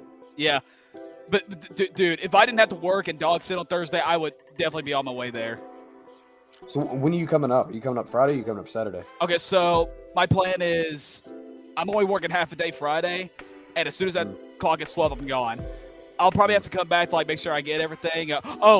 Cooper, remind me, I got to give some stuff to your brother. Yeah, I know. Yeah. Okay. I just got to remember. Chrome, he's running April 6th. He's running Thursday night. It's on a Thursday. Yeah. But yeah, I'm leaving Friday. I don't know what you guys are doing Friday, but I know I'm not going to make it for a practice day or whatever, unless you need me to come down there. I'll try. But Saturday I'll be at the track all day, and then Sunday I'll be at my family's for Easter for about a little bit, and I'll head to the track around 2:33, something like that. I'll come Saturday. I'll miss the race, but I'll be there Sunday all day. Oh, you're not going to come to the truck race? I can't. Fuck. I know. Boo. That sucks. JD, let's go, bro. Hey, I got to do an evaluation for I got to test for black belt, so I got to do an evaluation all day. Oh, really? Black belt is more important than truck series. Damn. I mean, shit, bro. It's the second one. Come on. I got to get it. Opening night for the Smokies. Really? Shit. Huh. When is that? This weekend? Next. Next Thursday, Kyle runs. I guess the Smokies open too, so I guess minor leagues open, and then we go into dirt racing at Bristol. And then, are Outlaws coming back or no? We don't get Outlaws this year. I don't. No, I think we don't. I don't think they promoted it. I don't think Outlaws. If it's next weekend, see, I thought you said this weekend. Next weekend. No, this weekend, Smoky Mountain, the one in Maryville, it opens up their dirt track. But then Kyle's running the Bulls Gap dirt track on Thursday. What were the other? What's the other dirt car series that usually runs an arch before the Cup Series? You know what I'm talking about? I want to say the Nationals. No, not World of Outlaws. Yeah. Are they not running at Bristol? No, I know. I don't know if he's done it yet or if he's doing it after. But Cletus McFarlane is doing something here. See, I kind of don't like where this is going. I don't like where this is going because the Bristol Dirt Race is kind of supposed to bring different dirt racing series fans to and they're not. The one that's fun because last year's was a total shit show. I went to every single race. Jacob came with me to one. I left. Yeah, it was just a total shit show. I went every day that they had racing. I was there. In 2021, yeah, that was last year, wasn't it? Yeah. In 2021, I could have went to the World of Outlaws. I actually had tickets, but it got rained out to Sunday, and that was the Talladega race. And I never want to miss. I never want to miss a Talladega race. So I said no. I want to watch this Talladega race with Dad before I go home, and then I just sold the tickets. JD, bro, that'd be cool. I've always wanted to do the driving. National Super Speedway or Fairgrounds? Probably Super Speedway. I did that once. Did you ride or drive? I ride. Hold on a minute. Let me. Chrome, I think Kingsport opened up last weekend, like this Yeah. this So past, they're didn't they? getting the Saturday, weather permitting, of course. Apparently, they put a lot into their production. I know my buddy who pretty much operates all of that stuff over there. Oh, dude, that's Oh sick. shit! I bet that plaque was like $900, wasn't it? What, this? Yeah. I got this for my birthday. Like this was my birthday present, like junior year of high school. That's sick. Are you racing Tony's car? Yeah, the Old Spice. Oh my god, that is cool. Where was that in Nashville? Yes. Dude, you should have piled it up. You should have grabbed the wheel like as they're going around. My mom into the wall. My mom actually has the video of like me riding those 3 laps, but I think it's on her Facebook. I think. I think they should let fans drive the. I can't even get this out. I think they should let fans drive the COTs with the gigantic spoiler, and then just turn it around backwards on the front stretch somewhere, and see what happens. Airborne. Yeah, give me the full experience. There you go. This thing is so damn dusty. Dude, Holy that is sick. Damn, that is. Wait, do you work for the Smokies? Listen, if you're gonna go around a racetrack super fast, then yeah, like you should. You got to go hard. Yeah, you've got to celebrate the occasion, no matter how expensive it is. He said he does, by the way, Coop. Oh shit, bro! What do you do? So yeah, y'all want to talk about the Cup race? Yeah, man. Tyler Reddick won. Yeah. Dominated. I feel like we need to talk about the end first, because we can like just the first 3/4 of the race, super clean, a lot of fun to watch. We got rid of stage breaks, which we did all weekend, but what do y'all think about that? I have been praying for this to happen. I'm gonna go first. As the biggest hater of fucking stage racing ever since the birth, I'm so happy they finally got rid of stage racing for the road courses. I've been begging for this for a long, long time. I want them gone everywhere. Even the damn points at first. Like, I just hated stage racing altogether. But me too. Let's go. Yeah. But the points like being awarded like kind of grew on me, so I get fine with that. But the stage causes are just so unnecessary, and especially for the road courses. Like, honestly, ever since stage racing was invented, like, I've hated every road course race ever since. Like 2016 Watkins Glen was, in my opinion, the last best road course race. Stage racing just ruined the rest, like, ever since. And now that we got it back, a lot of people were. I noticed this during the race yesterday. A lot of people were worried that the race would be a lot more spread out since there weren't going to be any scheduled cautions for this year, but that did not happen. Now at stage 1, obviously it didn't matter because like the caution came out like way before the end, and like the next restart like was basically like the end of the first stage, so that didn't mean anything. But stage 2 just was all like clean and green, like no issues, and you had the green flag pit stops like near the end of stage 2. And, of course, Tyler Reddick won stage 2, but, of course, that's because he stayed out. And I think he pitted 5 to 7 laps after the stage end. And he cycled back, like, 6th or 7th or whatever. And that whole top 5 was, like, all together, like, battling for the lead. And it was great racing right after that. So, really, taking away those stage causes, like, really helped the road course racing. It just felt good, like, having, like, natural cautions, like, letting the race flow. And that's why I wanted to go like everywhere. We just need to get back to getting rid of stage causes everywhere. Super speedways, I think, are the type of tracks that need to get rid of them next. I mean, you can still award the points. I know a lot of people are probably going to complain that it'll be like single file, but like if you're still going to award like points at the end of the stage, then they're still going to go for it. So I don't know, but yeah. It was so refreshing, and also it was very weird, like seeing like those stage causes too, because I've been so used to it for the past 5 years. I don't know how you guys felt about that too, but I was waiting on it, man. So nice to see. I was waiting on it. They're like, "Oh, stage 1 over, stage 2, here we go." Oh shit, damn. I think that super speedways are the only tracks where stage cautions should stay. I think that we should lose them on short tracks and intermediates, but I think that super speedways should keep them. I'm going to say this. And I'm okay with either. I want to point that out. But I think that we should be careful what we wish for. As a guy who grew up watching NASCAR before there were stage cautions, I could sit here and say there was a lot of races that just sucked. I mean, they were just like no action. I was actually a fan of stage cautions when they come out. I was like, thank God. We can finally close this field back together and have some action. I think for road courses, it's fine to take them away. I'm fine with that.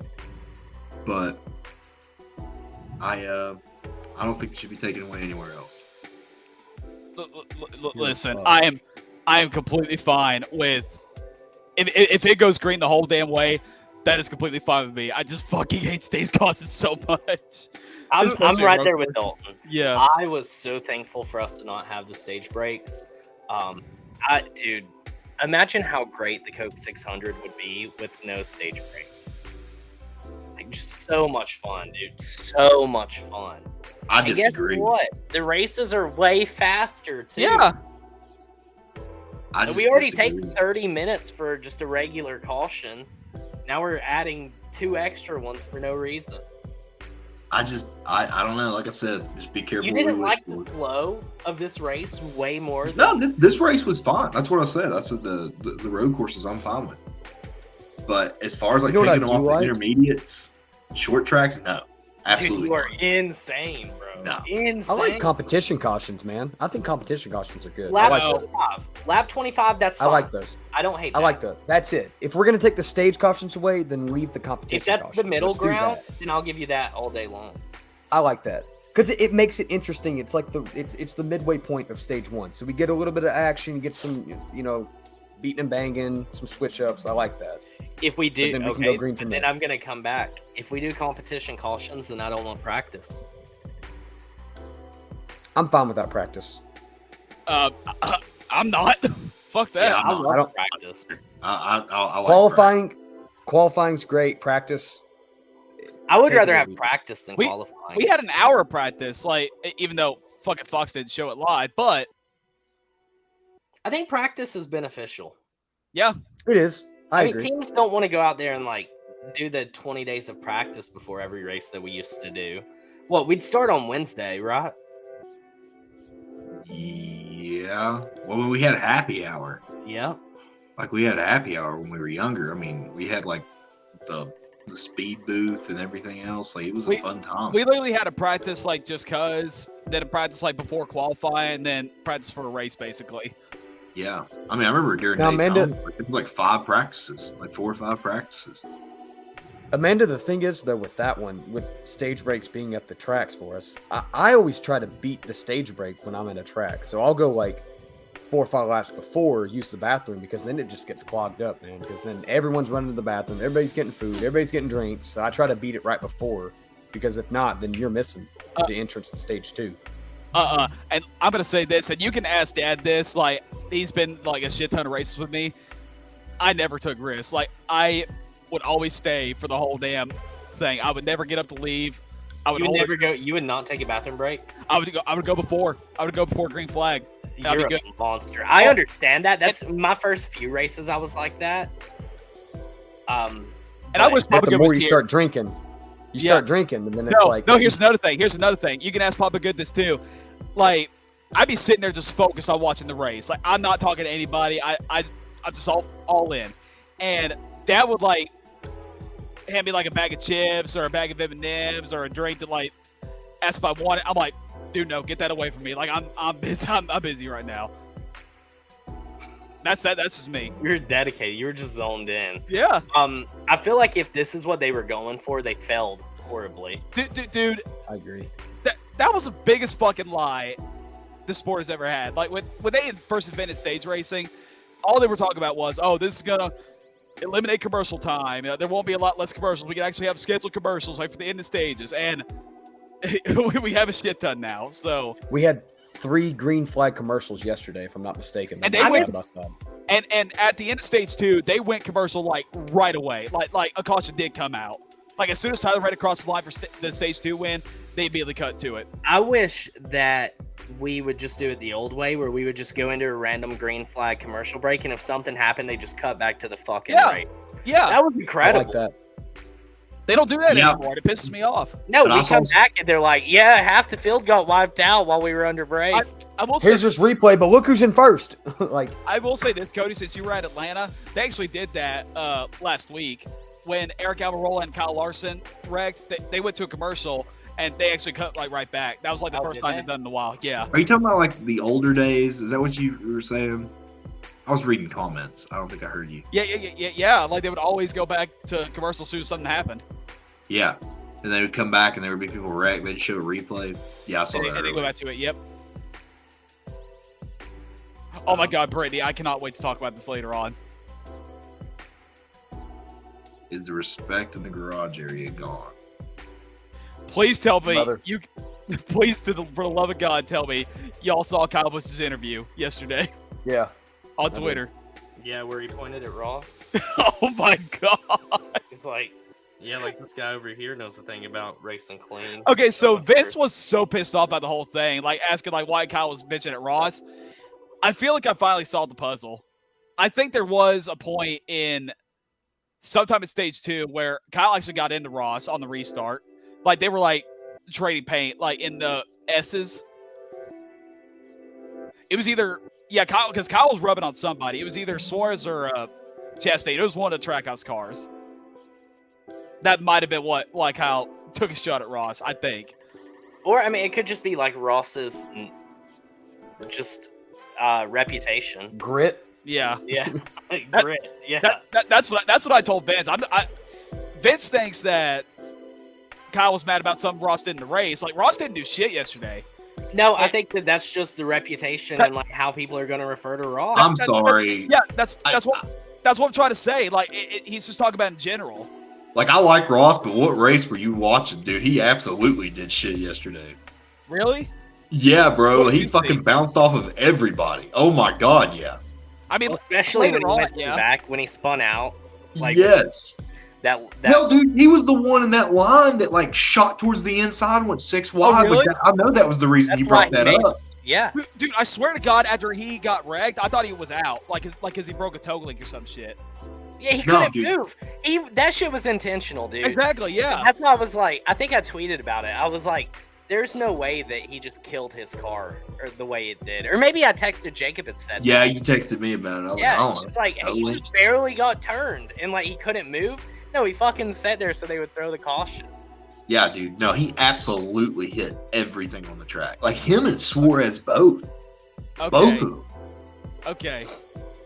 Well, you need to tell Vince that because he's been bitching about it like all night. Ross did pull out the plow. Yeah, Did Ross God. get the I mean, cat sponsor? Oh, Kabuta. Yeah. Kabuta. You say Kabuta? Yeah. Did I pronounce it wrong? I think it's Kubota. Fuck. It's Kubota. I knew what you meant. I knew what you were. I kind of like. I like Kubota. I like Kubota though more than Kubota. Kabuta. No, Kubota. I actually got one here in Murfreesboro. Jacob, you know what I'm Kabuta? talking about. Yeah. Justin Allgaier and a Kubota sponsor. Hell yeah. Is respect in the garage area gone? Yes. Yeah. Fuck yeah. Kyle literally said it last week, and those last 3 overtimes of the race yesterday just proved it. Yeah. What are we? Are we gonna need like a severe injury for it to like rebalance? No. Honestly, if someone does get injured, like it's still gonna You be don't the think same it way. matters? No, it's still gonna be the same from now on. Nothing's gonna change it. You know what I think it is? You don't have many of these older guys left who raced back when if you wrecked hard, you got hurt. And like all of these younger guys have now raced in sims and in safer equipment where they know like, yeah, dude, I could totally send this into this corner at 190 miles per hour. I should be okay. And that's exactly what Kyle Busch said last week in Atlanta, because he's saying it's because of all these younger guys who've, not really worked as hard and hadn't really raced all that much, like to get to where they are right now.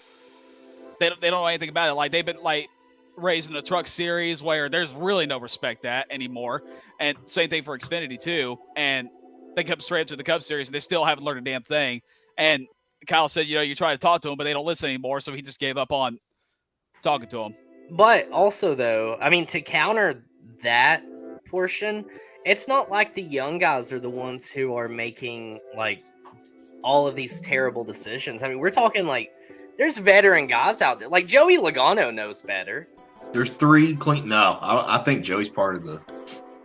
Yeah. I remember Indianapolis Road Course last year. That's what I'm saying, but Joey's old enough to know better. So you can't blame, like, just the young kids. There's 3 clean guys out there. There's 3 genuine clean guys out there. Kyle Busch. Yes. He's a genuinely clean guy. And Tyler Reddick said it yesterday. Yep. Yeah. Isn't that crazy? Kyle Busch, but he's not really changed at all. It's just everybody else has gotten, like, just so dirty. Worse. Yeah. That Kyle Busch is now the clean guy of the sport. Kevin Harvick. Mm-hmm. Clean guy. For the most part. Martin Truex Jr. Those are the 3 cleanest drivers on the racetrack. I was waiting for Martin. Yeah, he was the 3 cleanest drivers on the racetrack. Everybody else, they have just thrown etiquette out the window. It is gone. They don't give a shit about anybody else. And honestly, I think it's because it's so hard to pass. The competition got strict. Like, this was the whole point of this car. This is exactly what NASCAR wanted. They wanted aggression out of this car. And they're getting it. It is absolutely, this is the most vicious season so far I've ever seen. They did not give a shit. It just hit you. I want to ask all you boys this too. Where are we at on green, white checkers? Elaborate. All right, so of course, like, once you get a caution, like late, especially in a road course race, like, you're gonna get a shit ton more, and that's exactly what we got. So, Cooper, you probably don't remember this, but back in the day, we had only like 3 attempts at a green, white checker. Actually, it used to be 1, but they wanted like a better opportunity at getting a good finish, so they moved it up to 3. Then after the 2015 Talladega Fall race, they only did 1, and then they did the overtime line bullshit, which was really stupid, and then got rid of that, and now that's unlimited overtimes. So I personally feel like unlimited overtime attempts are like way too extreme, especially at super speedways and road courses, because it just doesn't end. So do you think maybe having 1 to 3 attempts at a green, white checker could get rid of? No. No. That's one of those. That's exactly what I was bringing up about stage cautions. Because be careful what you wish for. I don't want to race to end without a finish. I love the unlimited green, white checkers. Like, if I go to see a race, I don't want to see it win. I don't want to see it win under caution. We don't finish. You know what? I agree with you, Jacob, but also I am on Dalton's side with this, and I'll tell you why. Because 9 times out of 10, we still don't even finish the race. The leader takes the white flag, and then it's over. That's true. And I hate that too, but I want them to take the white. I want them to take the white. You could technically see it as them taking the white, though. Like, if we're taking, like, pace laps. Yeah, but, I mean, you're not going to get those finishes like the Daytona Xfinity race this year. You're not going to get that type of finish, right? Where you got 3 cars sitting there at the end of pit road figuring out who's going to win. Like, that's just not going to happen. It leads to an more exciting finish. I do Coke not Zero. want to go. I mean, look at the Coke Zero. You had that one. Then you had the Xfinity race where you're watching Austin Hill run out of gas and, like, just the whole thing. Yeah, I do not want to go back to, like, limited number of green, white checkers. Hell, I'm honestly cool with, like, super speedway. Let's get like we had it with Coke Zero, like 8 cars. That was cool. That's unique. Yeah. I think that 3 overtime attempts. I think that's fair. I think that's a lot. And see, there was nothing wrong with it when we had it back then. And then Austin Dillon flipped at Daytona, and they were like, "Oh, well, that's too dangerous. We need to go back to 1 to 10." And that made it a hell of a lot worse. And they made the overtime line bullshit. And then I don't know how it makes it more dangerous. Bless you. No, it made it a lot worse, because when they moved it to like 1 to 10, that would make like everybody like go balls to the walls, because like that's your only shot at getting a good finish or getting a win. And that's what leads to accidents like that. The overtime rule, I agree. I thought the overtime line was dumb.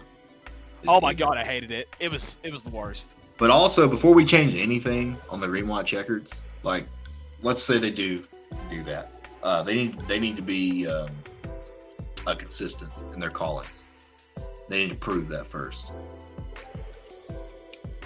Brother, you're going to be holding your breath for a long ass time. Oh yeah. Who was yelling that yesterday? Was it Joey? Was it Joey that was telling NASCAR to be consistent yesterday on the S's? Shut the fuck up. Yeah. The debris cautions, like over and over. Okay. And Kurt Busch said it during the fucking broadcast. He was like, I've been to road courses where they threw debris cautions. I've been to road courses where they haven't. That's fine if you're going to throw debris cautions at a road course. I'm cool with that. But, oh my God, like, I hate to bring this up. But just be consistent from now. Like, if you're going to do that, do it at every road course. You got to. You can't not do it in another one. It's so ironic how we get rid of stage cautions and bring back fucking debris cautions. It made sense though, because I mean, shit, there was. They were perfectly timed too, weren't they? Yeah. The dirt was the only thing. Yeah, the dirt was something.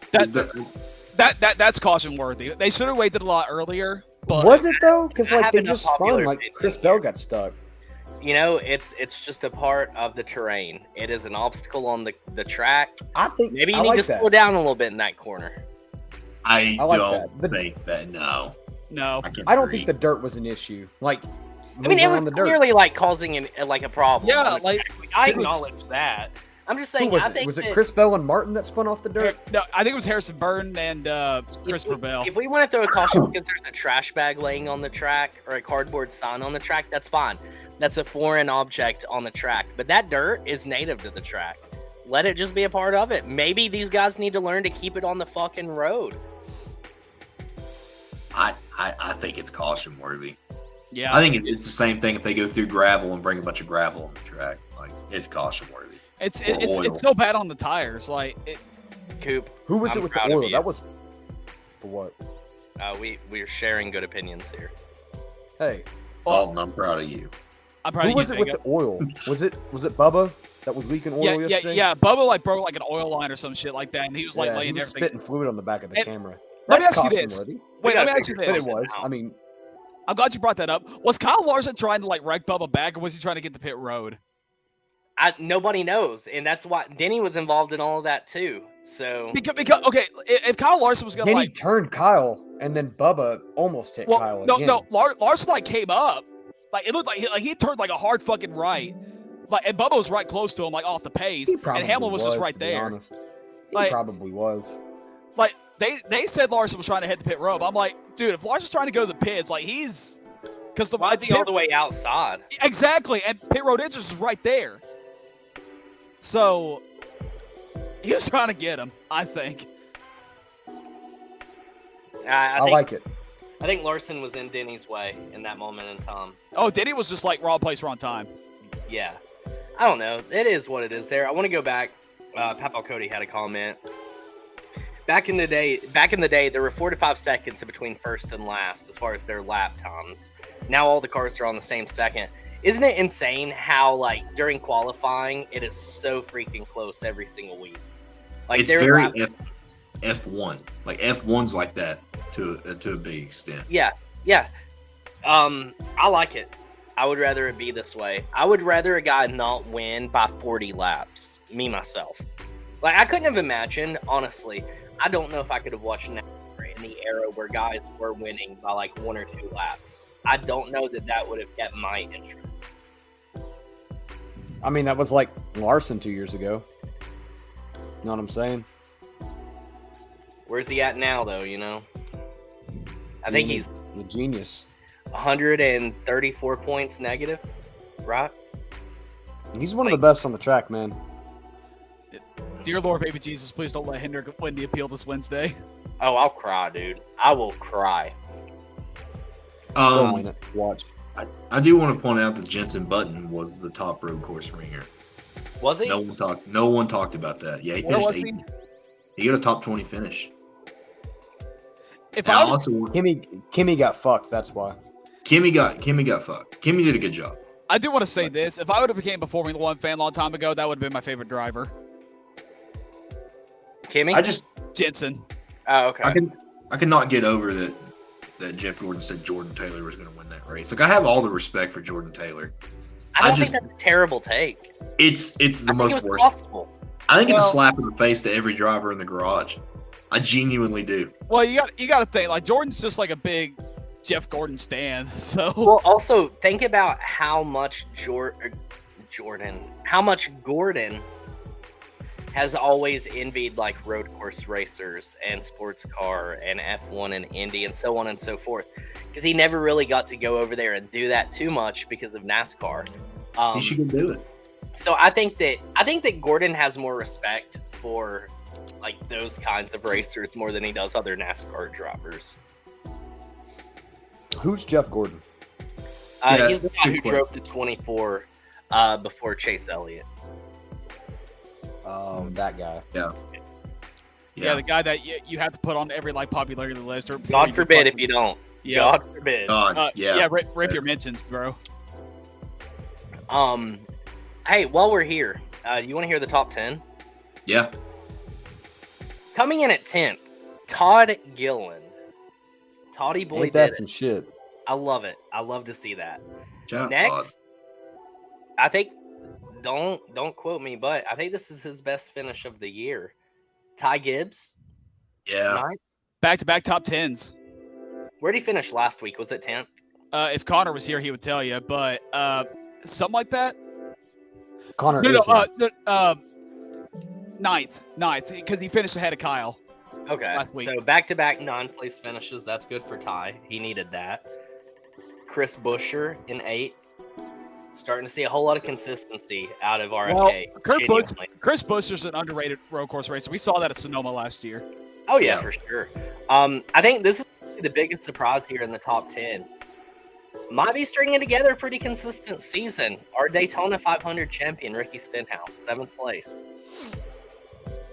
And he spun early. Ricky Stenhouse is not really a road course guy, but... No, not at all.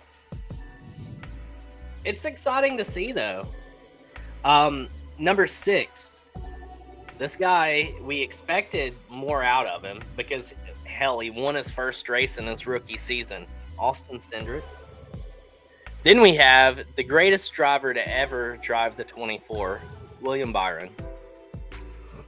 We're getting like 5 reactions from the crowd as I read through these. Number 100 guy right now.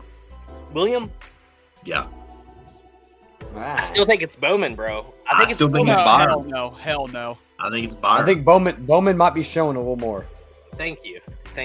I guess it's me and Coop tonight versus you two. I don't think that, opinions vary. We'll see come this weekend, I think. Bowman's going to win. I think Bowman will finish 2nd or 3rd or 4th or 5th. To Byron. 6th or 7th or 8th or 9th or 10th 40th. or 11th or 12th. All the way to 20th, all the way to 30th. He won't win. He might get wrecked. Up next, we have the guy who keeps everybody frazzled at all times. You either love him or you hate him. But everybody loves him. Nobody actually hates him. That's the funny thing. Ross Chastain. Oh, I do. I hate him. I love him. Dude, I love him more and more every single week. Jacob, are you still on the melon wagon? Oh, I love Ross. Now, anytime Ross is around any of the drivers that I watch, I'm like, all right, fuck this guy. But I mean, Ross is great for the sport. He's just a menace, bro. He's just a fucking menace. Like, there's no way to put it. Doesn't know how to race clean, like Kyle said yesterday. Dude, such an aggressive, the most aggressive driver. But he's so good, man. Like, to get spun out and then come all the way back. He did NASCAR heat shit. Like, he was fun, and then he just calls that caution to, like, get forward progress. Nightmare. I mean, he's the driver. Like, I'm telling you now, like, everybody's hating on Ross. That's going to be like our generation's Tim Richmond. before it's done. Like there's gonna be like highlight reels of showing him. Okay, hold on. That's all the head shake. No, it's good. he'll like the part at what was that Indy road course? Was it Indy? Where he just like absolutely blew through the runoff lane. I'm still confused as to why the fuck he did that, by the way. Yeah, just how he just floored it through there. Didn't he come up and like beat the shit out of Chase Briscoe too? Like he came back out and he was like, "Yeah, I'm coming." Like, Who was leading when he cut the course? Tyler Reddick. Okay. And in his interview, like he was like, I didn't know I was penalized. Like he tried to act dumb, to be honest with you. Yeah, dude, he's so funny. And I mean, like the whole thing, like obviously Martinsville last year, like Martinsville, that move is the most insane, like to this day, the most insane thing I've ever seen in racing. I mean, that shit made Sports Center. That shit was on Sports Center. Like that's and that wall and that car's going to the Hall of Fame now. The balls that you have to have, imagine this. You are flat out. Put the throttle down, put your hands in your chest, cross them over, and just let go. And then passes Denny at the last possible second and knocks him out of the final four. I mean, if you're Denny Hamlin, like, you're going to hate that guy for life. Like, you already don't like him. Right, yeah. And that, that solidified it. Yeah. Like, at no point, Denny and Ross will never be cool. It is genuinely impossible. Hell, Ross ain't even cool with his own teammate. Speaking of, Ross ends up dooring Bowman, or hits Bowman. It puts Bowman into Suarez, and then Ross and Suarez race super hard for a couple of laps together. I say a couple of laps, but it was probably half a lap. This track is just long as shit. After the race, Suarez flies, like he is going by everybody because Suarez finished let's see, 27th. Dude was I think Suarez had maybe a faster car than Tyler Reddick. I would have loved for them to have raced each other. No. You don't think so? No. I think the only guy that was going to beat Tyler Reddick was William Byron. I agree with Ross Dalton. was coming. Jacob, dude, back to back. I don't know what's happening, bro. You but see Suarez just absolutely close in on them, like at the end of the race. He was making up seconds. I just don't think Suarez had anything for Reddick. No, I think Suarez was the third best car yesterday. Byron. Kyle Busch got up there, but he didn't have a car good enough to keep up with Reddick. Listen, Kyle actually had opportunities. There was one restart where Kyle was side by side with Tyler, and I thought, dude, if he clears him, but he about did, but no. And once Tyler Reddick cleared you, he was out of here, and you were not going to catch him. And even if Kyle clear him, or even if Kyle did clear him, he was going to get him right back. So Michael had a good car on that last restart too. Michael McDowell, yeah, he did, man. He got fucked, but correct, yeah. He did finish 12th. What was the top five again? The top five was Byron, Chastain, Bowman, Busch, and Tyler. Hats off to Randall Burnett for the. Oh God, I love him. I love him so much. He's my favorite. I was cracking up. I was cracking up, dude. I was cracking up with the 45 and the 8, first and second. I was like, oh man, this is a storyline. Yeah, pretty much. Also, hats off to Tyler Reddick too with his post-race comments about. I think it was Bob that asked him about is it weird just beating your old car? And Tyler was talking about how dead serious. Kyle's the most respectable guys I love racing against. And Kyle said the same thing to Tyler in his interview too before he threw shade at Ross. Dalton's a Tyler Reddick fan now, just like he's a Chase Elliott fan now. Tyler Reddick may have called me out on Twitter once, but I actually love that guy. I really do. What did he call you out on Twitter for? I told you this 1,000 times. You don't remember that? No. Yeah, it was 2020 when Tyler Reddick wrecked Kyle Busch on 2 straight Super Speedway races. And I tweeted a picture of it. I said, I'm going to be watching your ass in the Daytona 500. And he quote tweeted, said, thanks for tagging my team. Thanks for following my team for this year. Oh, that is funny. I actually met Tyler at Nashville a couple years ago. He's actually one of the nicest dudes I've met. He seems he is, man. No, I ran into him on the seriously, boulevard in October. I bumped in and I was like, holy shit, it's Tyler Reddick. Oh, and when me and my buddy Alex went to go watch the Burnouts on Broadway, we found him just riding on one of those like scooters downtown. Really? Yeah.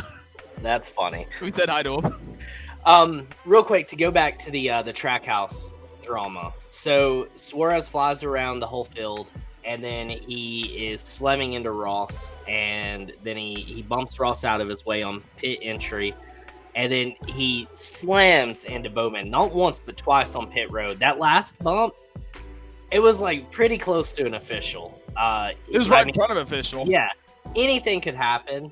Probably gonna get fined there. Well-deserving fine, in my opinion. And I didn't notice this, but I saw NASCAR tweet this early this morning. He actually said on the radio, "Hey, where's the 1 in the 48?" before he came in. So yeah. I mean, he flew around. He finished 27th, so he had to get up to 3rd and 2nd. He was hauling ass, man. You can hear it. Pull down. I'm not gonna lie. That's kind of like what Kyle did at Darlington a couple years ago when he ran over those cones. Yeah, that's pretty spot on. I don't know. He was frustrated, and he got out. He went and talked to Bowman. I don't know if you guys have seen the video of their conflict. Not after. So yeah, I think Bowman said that he told Daniel Suarez, "You need to go talk to your teammate or whatever." Like he's the one that fucked you over. Yes. All right, let's do this.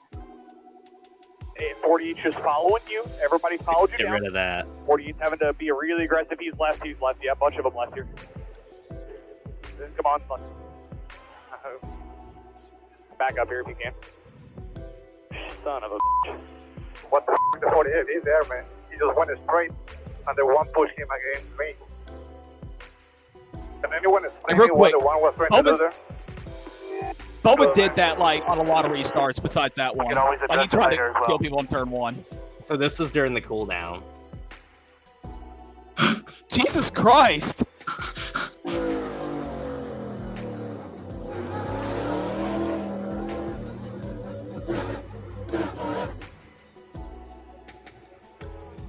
Now, it's that last bump that I'm not a big fan of myself. I think that bump was just a little unnecessary, considering where they were at, right? Yeah, dude, like, if you hit me on pit road, my belts are off, like, I'm busting you in the mouth as soon as I get out of the car. That's how I would handle that. And Austin Hill would. Yeah, Austin Hill would knock you out.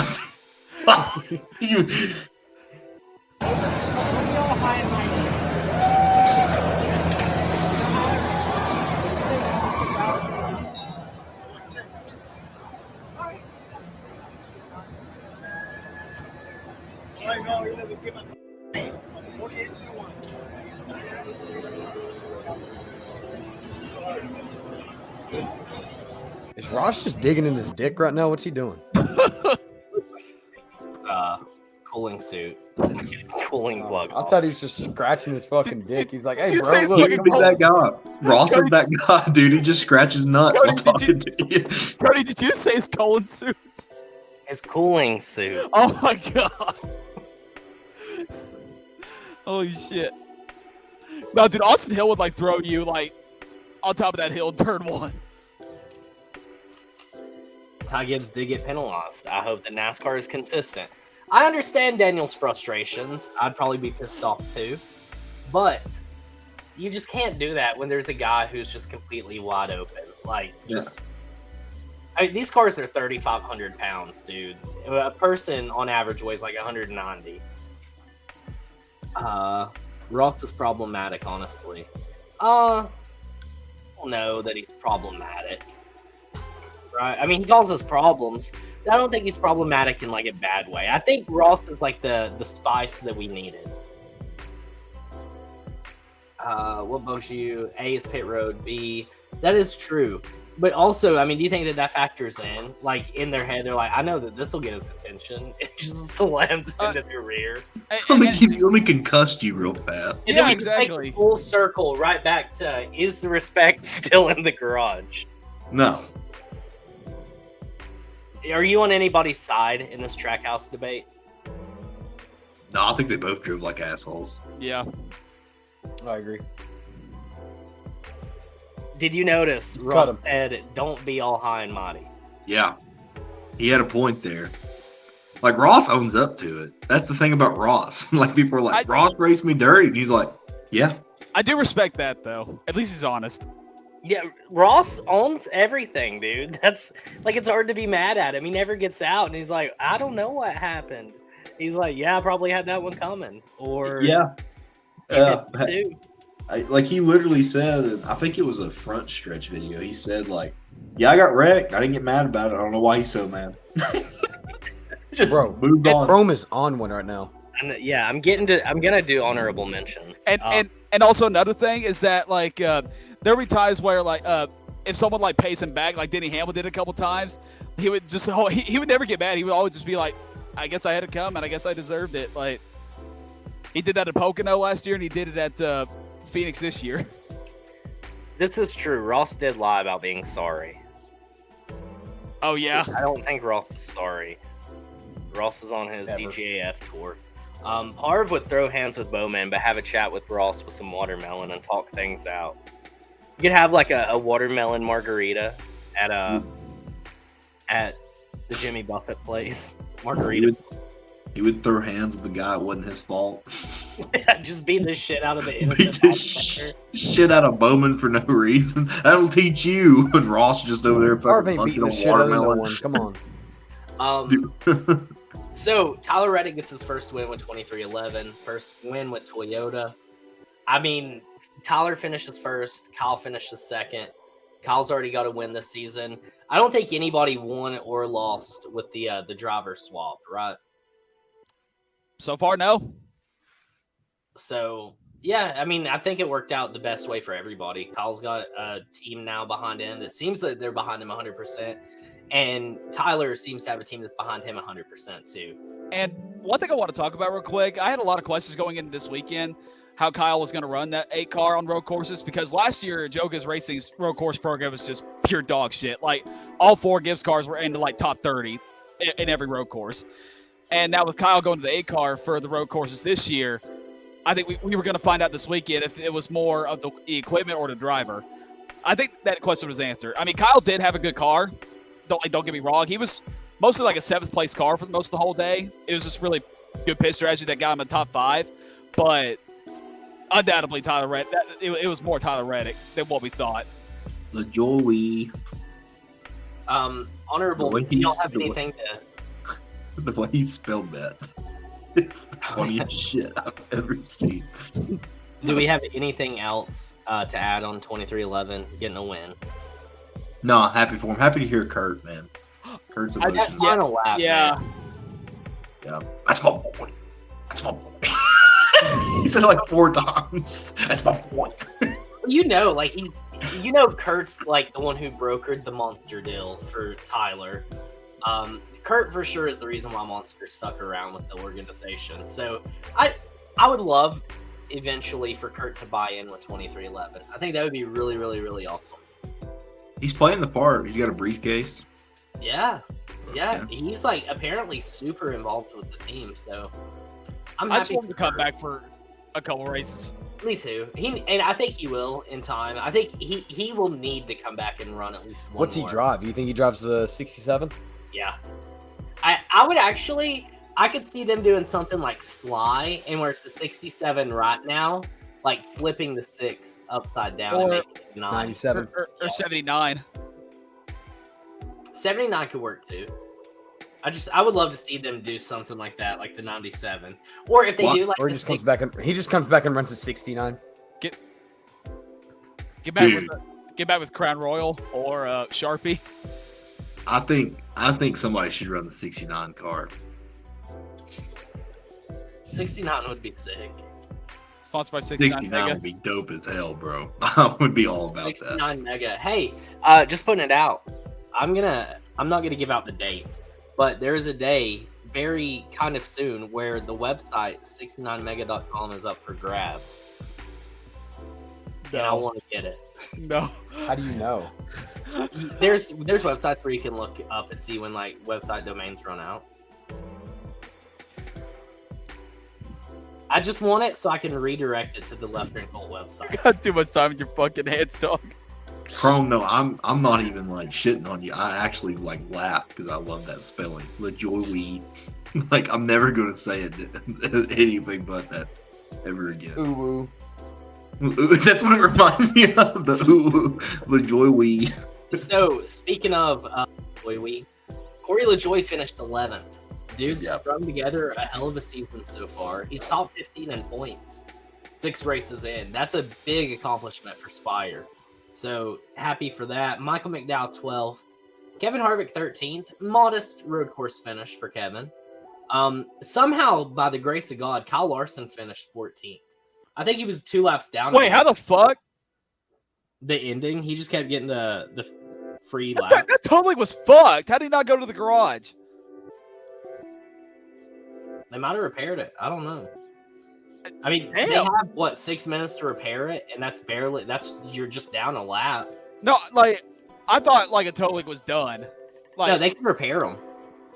Like I know that, but I think it takes like a lot longer. I always thought it took a lot longer than 6 or 7 minutes to do. I think Jimmy Johnson broke a toe. Like he had to go to the garage.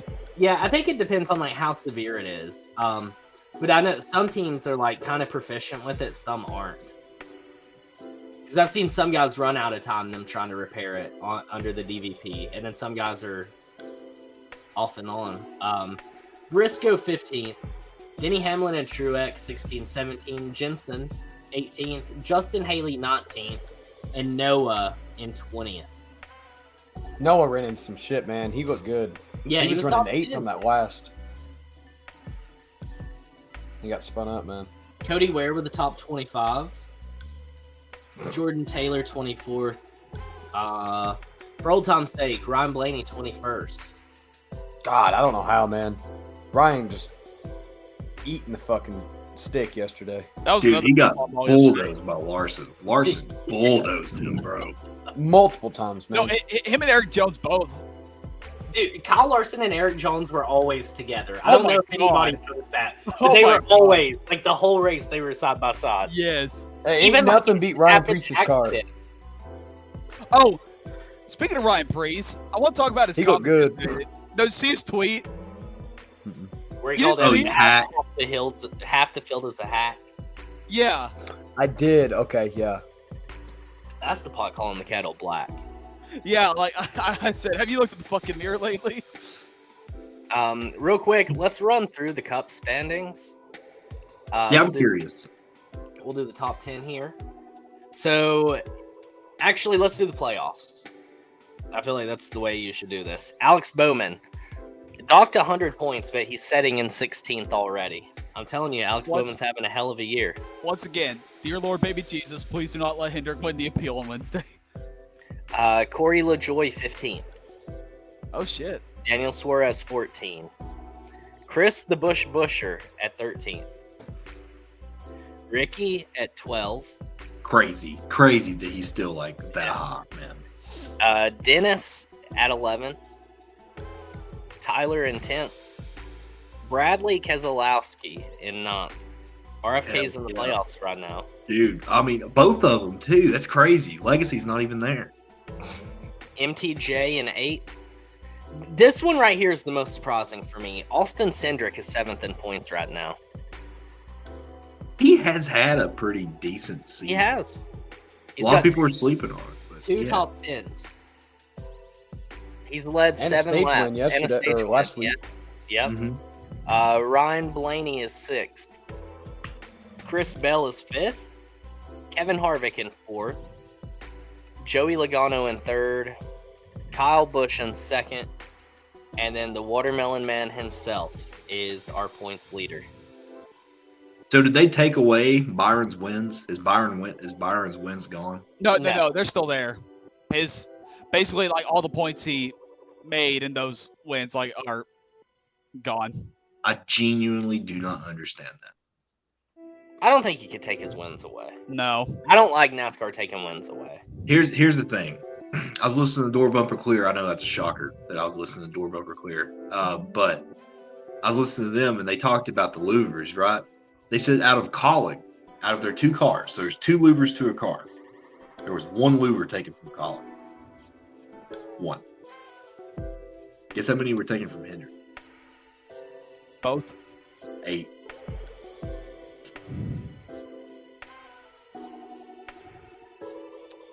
Just so you know that. Dude. Again, if Hendrick wins the appeal, but Colleague doesn't, like, I'm shit. If Colleague has a good chance of getting away with it. I mean, why in the hell would you just manipulate one louver, right? He did win the race though with like fresh louvers. But who says that they? You know, like that's the thing. Like I don't know if those louvers. No, see, we can't. Right, but we can't. I'll put on the tinfoil hat, dude. I'll put it on. We can't take away a win just based on dude, like a. Well, maybe. I think we should take it away. It's just all 8, and then Chad goes out there in politics. Yeah, what else do you want Chad to do? I mean, that's old Chad. I mean, it's a Chad we grew up with. And he answered those questions. Like, he had me second guessing. I was like, dude, maybe NASCAR did screw up. Yeah, he convinced you the sky was pink, man. He's a good talker. Good at his job. I don't think that they're gonna like win the appeal by any means. I think if they win I think that's just gonna piss a lot of people off for like RFK, FRM, and yeah, dude. They should 100% be penalized. There should be nothing of the sorts. Like there should be no like you pay like $500,000 and don't get points taken away. And again, like it's very hard to like win an appeal. You should also only be able to appeal so many times a year. Yeah, like kind of one like appeal per team. Yep. Or no, yeah. Okay, one appeal per charter or one appeal per team. Like the challenge flag for the NFL. Yeah. I say 1 per team. See, I say 1 per charter because I think that can help. I like 1 per charter. Because why else pay for a charter? Like if you're, you know. Oh, I'm not even worried about that. They got the money. We're trying to raise the value of the charter, though. Yeah, no, the charters need to go away. They need to go away anyways. There should be 1 per team. They need to go away. They were good. They were good at a certain time. They're not good now. Does that mean you're also Blaney's brother? Are they married? No, but I assume they're probably about to be. He goes to Liberty. Chrome? No. I'm talking Ryan Blaney's sister and William Byron. Who goes to Liberty? William Byron? I'm so confused, man. Yeah. Yeah, Willie. Well, he did. Not anymore. Oh, cool. Yeah. That's why they sponsor him so hard. He's I hear they party pretty hard. Oh, dude, I've heard some stories. Yeah, these Christian schools, man, they go at it. So, did we enjoy the race? Yes or no? Yes. I loved it. No. No? No, I didn't. Oh, I was about to say. What? Okay, so we have the trucks, Xfinity, and the Cup once again. Now remember, the trucks are at Texas. They are. That's weird. That makes that's so stupid. Well, trucks and Indy. So I know IndyCar debuts this weekend. If I remember correctly, like trucks and IndyCar like always do like a doubleheader every year.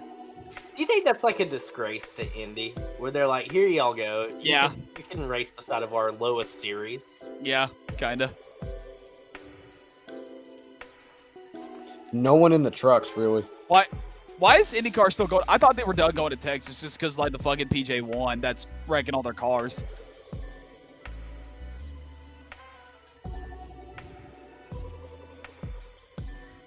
No big names this week. Josh Williams is back. Is he? Yeah. Chris Hacker's running the 38 in Xfinity. I saw that. LTC alumni. Yeah. Look at him go. Who you got in the T. truck? Haas. Who I got in the Texas race? Yeah. Oh, it's definitely a Yoda win, 100%. Really? Yeah. I'm gonna go. I'm gonna go. I'm gonna go Corey Haim. think Corey Hahn wins it. I'll go I'm gonna next. give it to Ding Dong. Go ahead. It's Ding Dong. Matty D. Oh, spicy. I've got Stuart Friesen. Fuck it, I'm gonna do Tyler Ankrum. Oh shit! So 3 of us picked Toyotas against one. What you picked Chevy? Yeah.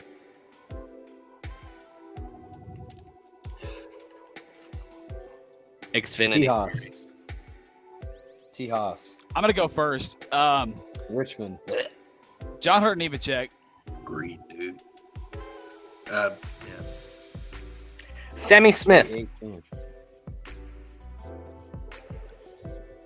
Josh Berry. I cannot believe I'm going to say this. Riley Herbst. Riley Herbst wins Richmond. Oh, God. He does. I feel like it's due. It's due. Can we change the music next week if Riley wins? Can I get a 2-minute segment to just worship pictures of Riley on my wall?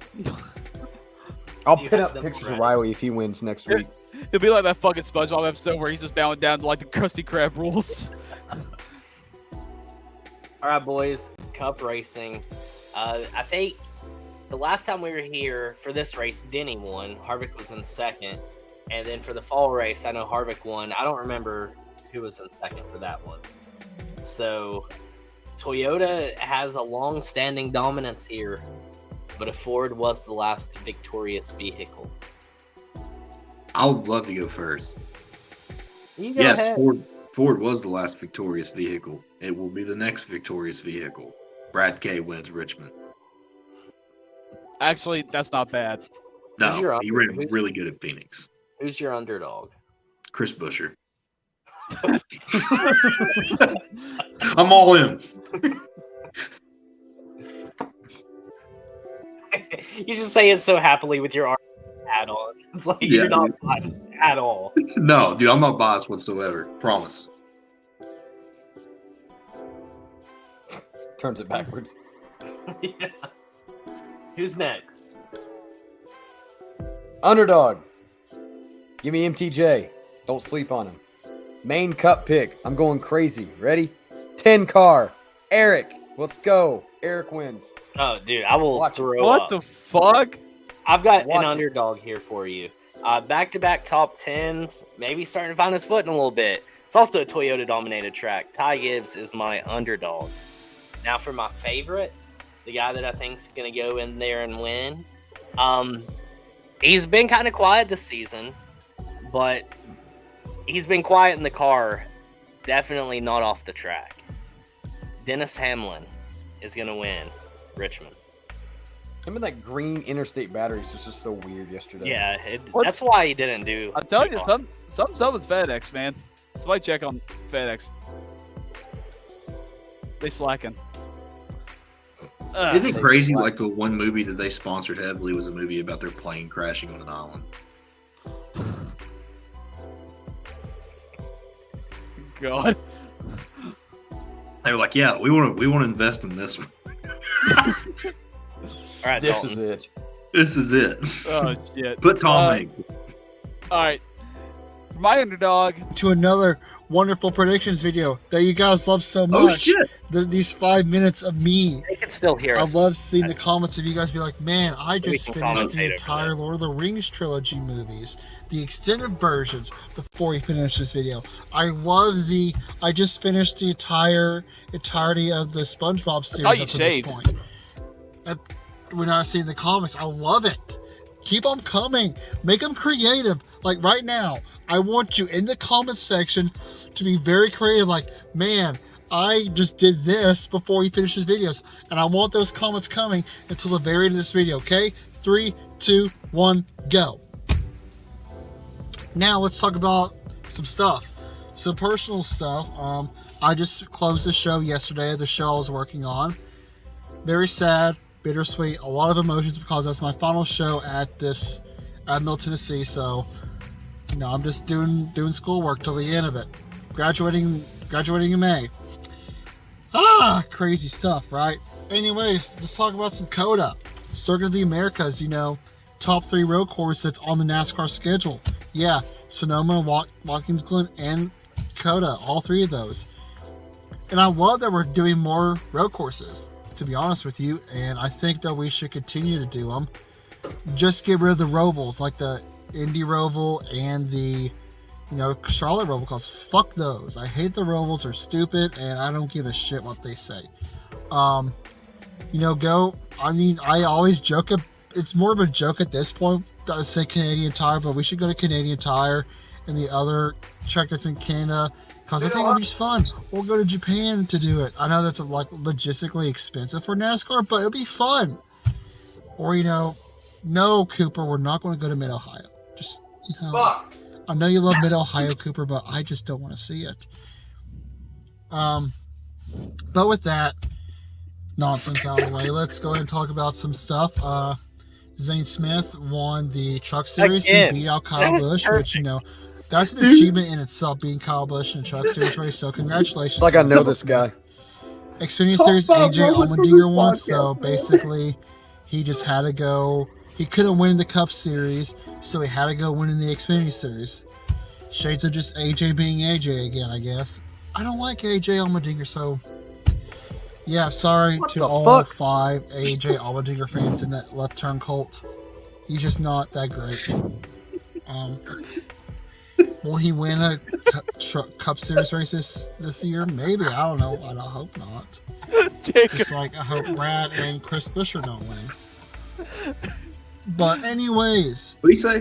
We got the Cup Series. That was a crazy race. It was a good race, and then we had three restarts at the very end, which is great. We all love restarts at the very end of the race to prolong it even longer. But I, love COTA. I think it's a fantastic Watch his track. nostrils Tyler flare had a when he talks. Fantastic day. Horrible start to the season so far. Got himself a win for the 45 car, which is great. 23-11. Oh my God. Credit. Kyle Larson is a menace to the driving society of NASCAR. He's a menace to the field. And if you disagree, then you're just the Kyle Larson stan who is very mad that Purdue lost in the first round of the tournament, NCAA tournament, to a 16-seed team. Or you're just mad at Kyle Larson. I don't know. Just be quiet. Purdue do. But yeah, Tyler Reddick won. Great job. There is some Trackhouse drama, which is pretty interesting. I love both Trackhouse drivers, so interesting to see how that'll play out. But we're going to next week, the prediction time of when I give out my predictions, like 4 minutes into the video. So, how are those comments coming? I'm sure they're hilarious. I'm sure all the boys are dying right now. He's picking Danny. Anyways, 100%. So Truck Series is actually going to be in Texas, everybody's favorite track in the world. It's renowned to be NASCAR's favorite track of the year. Everybody loves going there. It's just such a great time. I don't give a shit. Grant Enfinger, he's my prediction to win Texas. Okay. Or as Jacob liked to call him that one time, Grant Enfinger. You think he knows Legacy didn't show up this weekend? Were they even in the highlight reel? Back at Richmond for this one. Brandon Jones, get yourself a win, boy. Then we have the Cup Series. My underdog is going to be Chase Briscoe. I mean, he's just had a rough start to the season. Hopefully, he can bounce back at some point because he's a really talented driver. But yeah, hopefully he gets that win. Or underdog, whatever. But my main pick for Richmond is Danny Hamlin. The man who got fined for speaking out his mind or whatever a few weeks ago. And yeah, I think he has a chance to win it. So hopefully Danny Hamlin gets himself a win. Fucking call. So to recap, Grant Enfinger is my truck. Brandon Jones is my main pick for Xfinity Series. Then Briscoe for underdog, Danny Hamlin for main. That's all my videos. Now, if you'll excuse me, I'm going to drink some boba tea. Even Parv doesn't even believe in his own team. Of course you drink boba tea. Good stuff. Legacy Parking out. Solid. And by the way, I didn't say it, but I gotta. Jacob, you scratching his ass right now? Bounce back.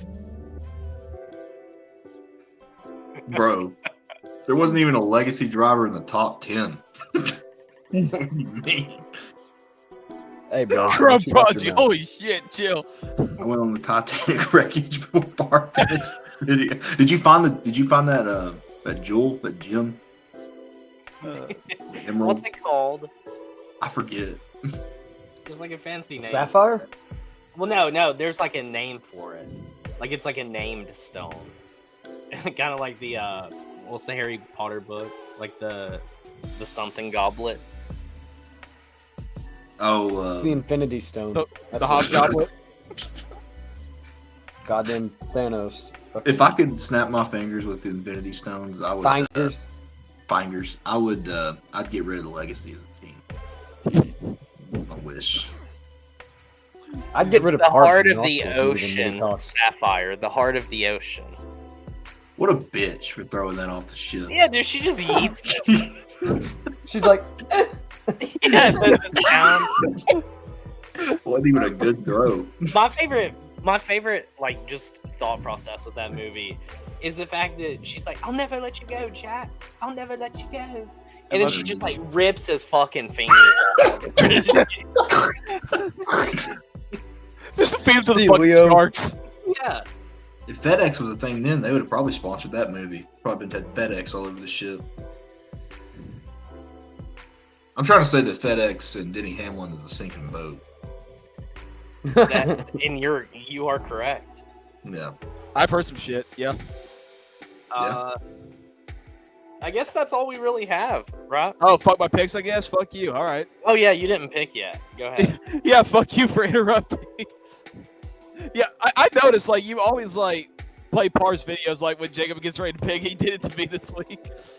I like to keep it spicy. You fucking asshole. I was going to say for my underdog, I'm going to do Bubba Wallace. And for my May pick, I'm going to do MTJ. I hope that Bubba doesn't win. Just because I feel like if Bubba wins, that this is only going to enable, like, this, like, I've got to get really mad before I can be motivated. Yep. We'll see. We see. Only time will tell. Okay. Well, is this it? Is this where we leave? Bye. Think so. How are we going to go out? Coop Daddy out.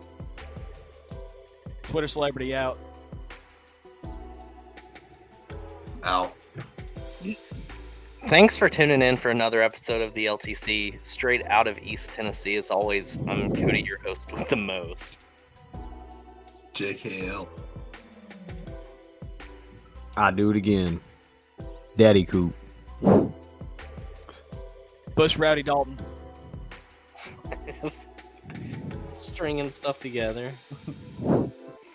Oh, dude. Can you send it into the Discord? Because I have it saved on my phone, but I'll totally do that one. I advise everybody to stick around for this one. Oh, shit. It's so funny. Fuck you. Fuck you, Parv. It's the second time you've done that shit. Wow, what an insult. No, it's so funny. Uh, And it was like, it was delayed. Fucking cornhole, Jacob. I'm a fucking cornhole, dude. Get cornholed, kid. I am, son. You're making me proud. Bye, babe. The wrong bye. Tristan, send it. Hurry up, bitch. There it is. Got it. Let me download it. I hope it's a virus.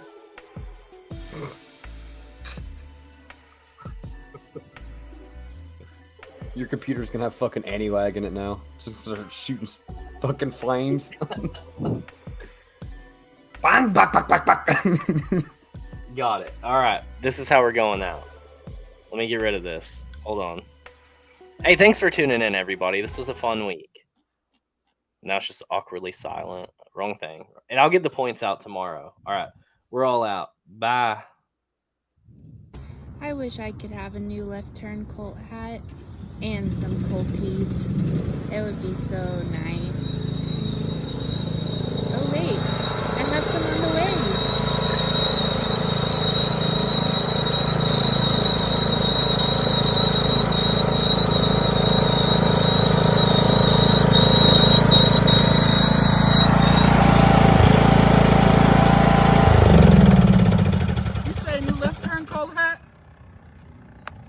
You can buy them now at shopltc.com.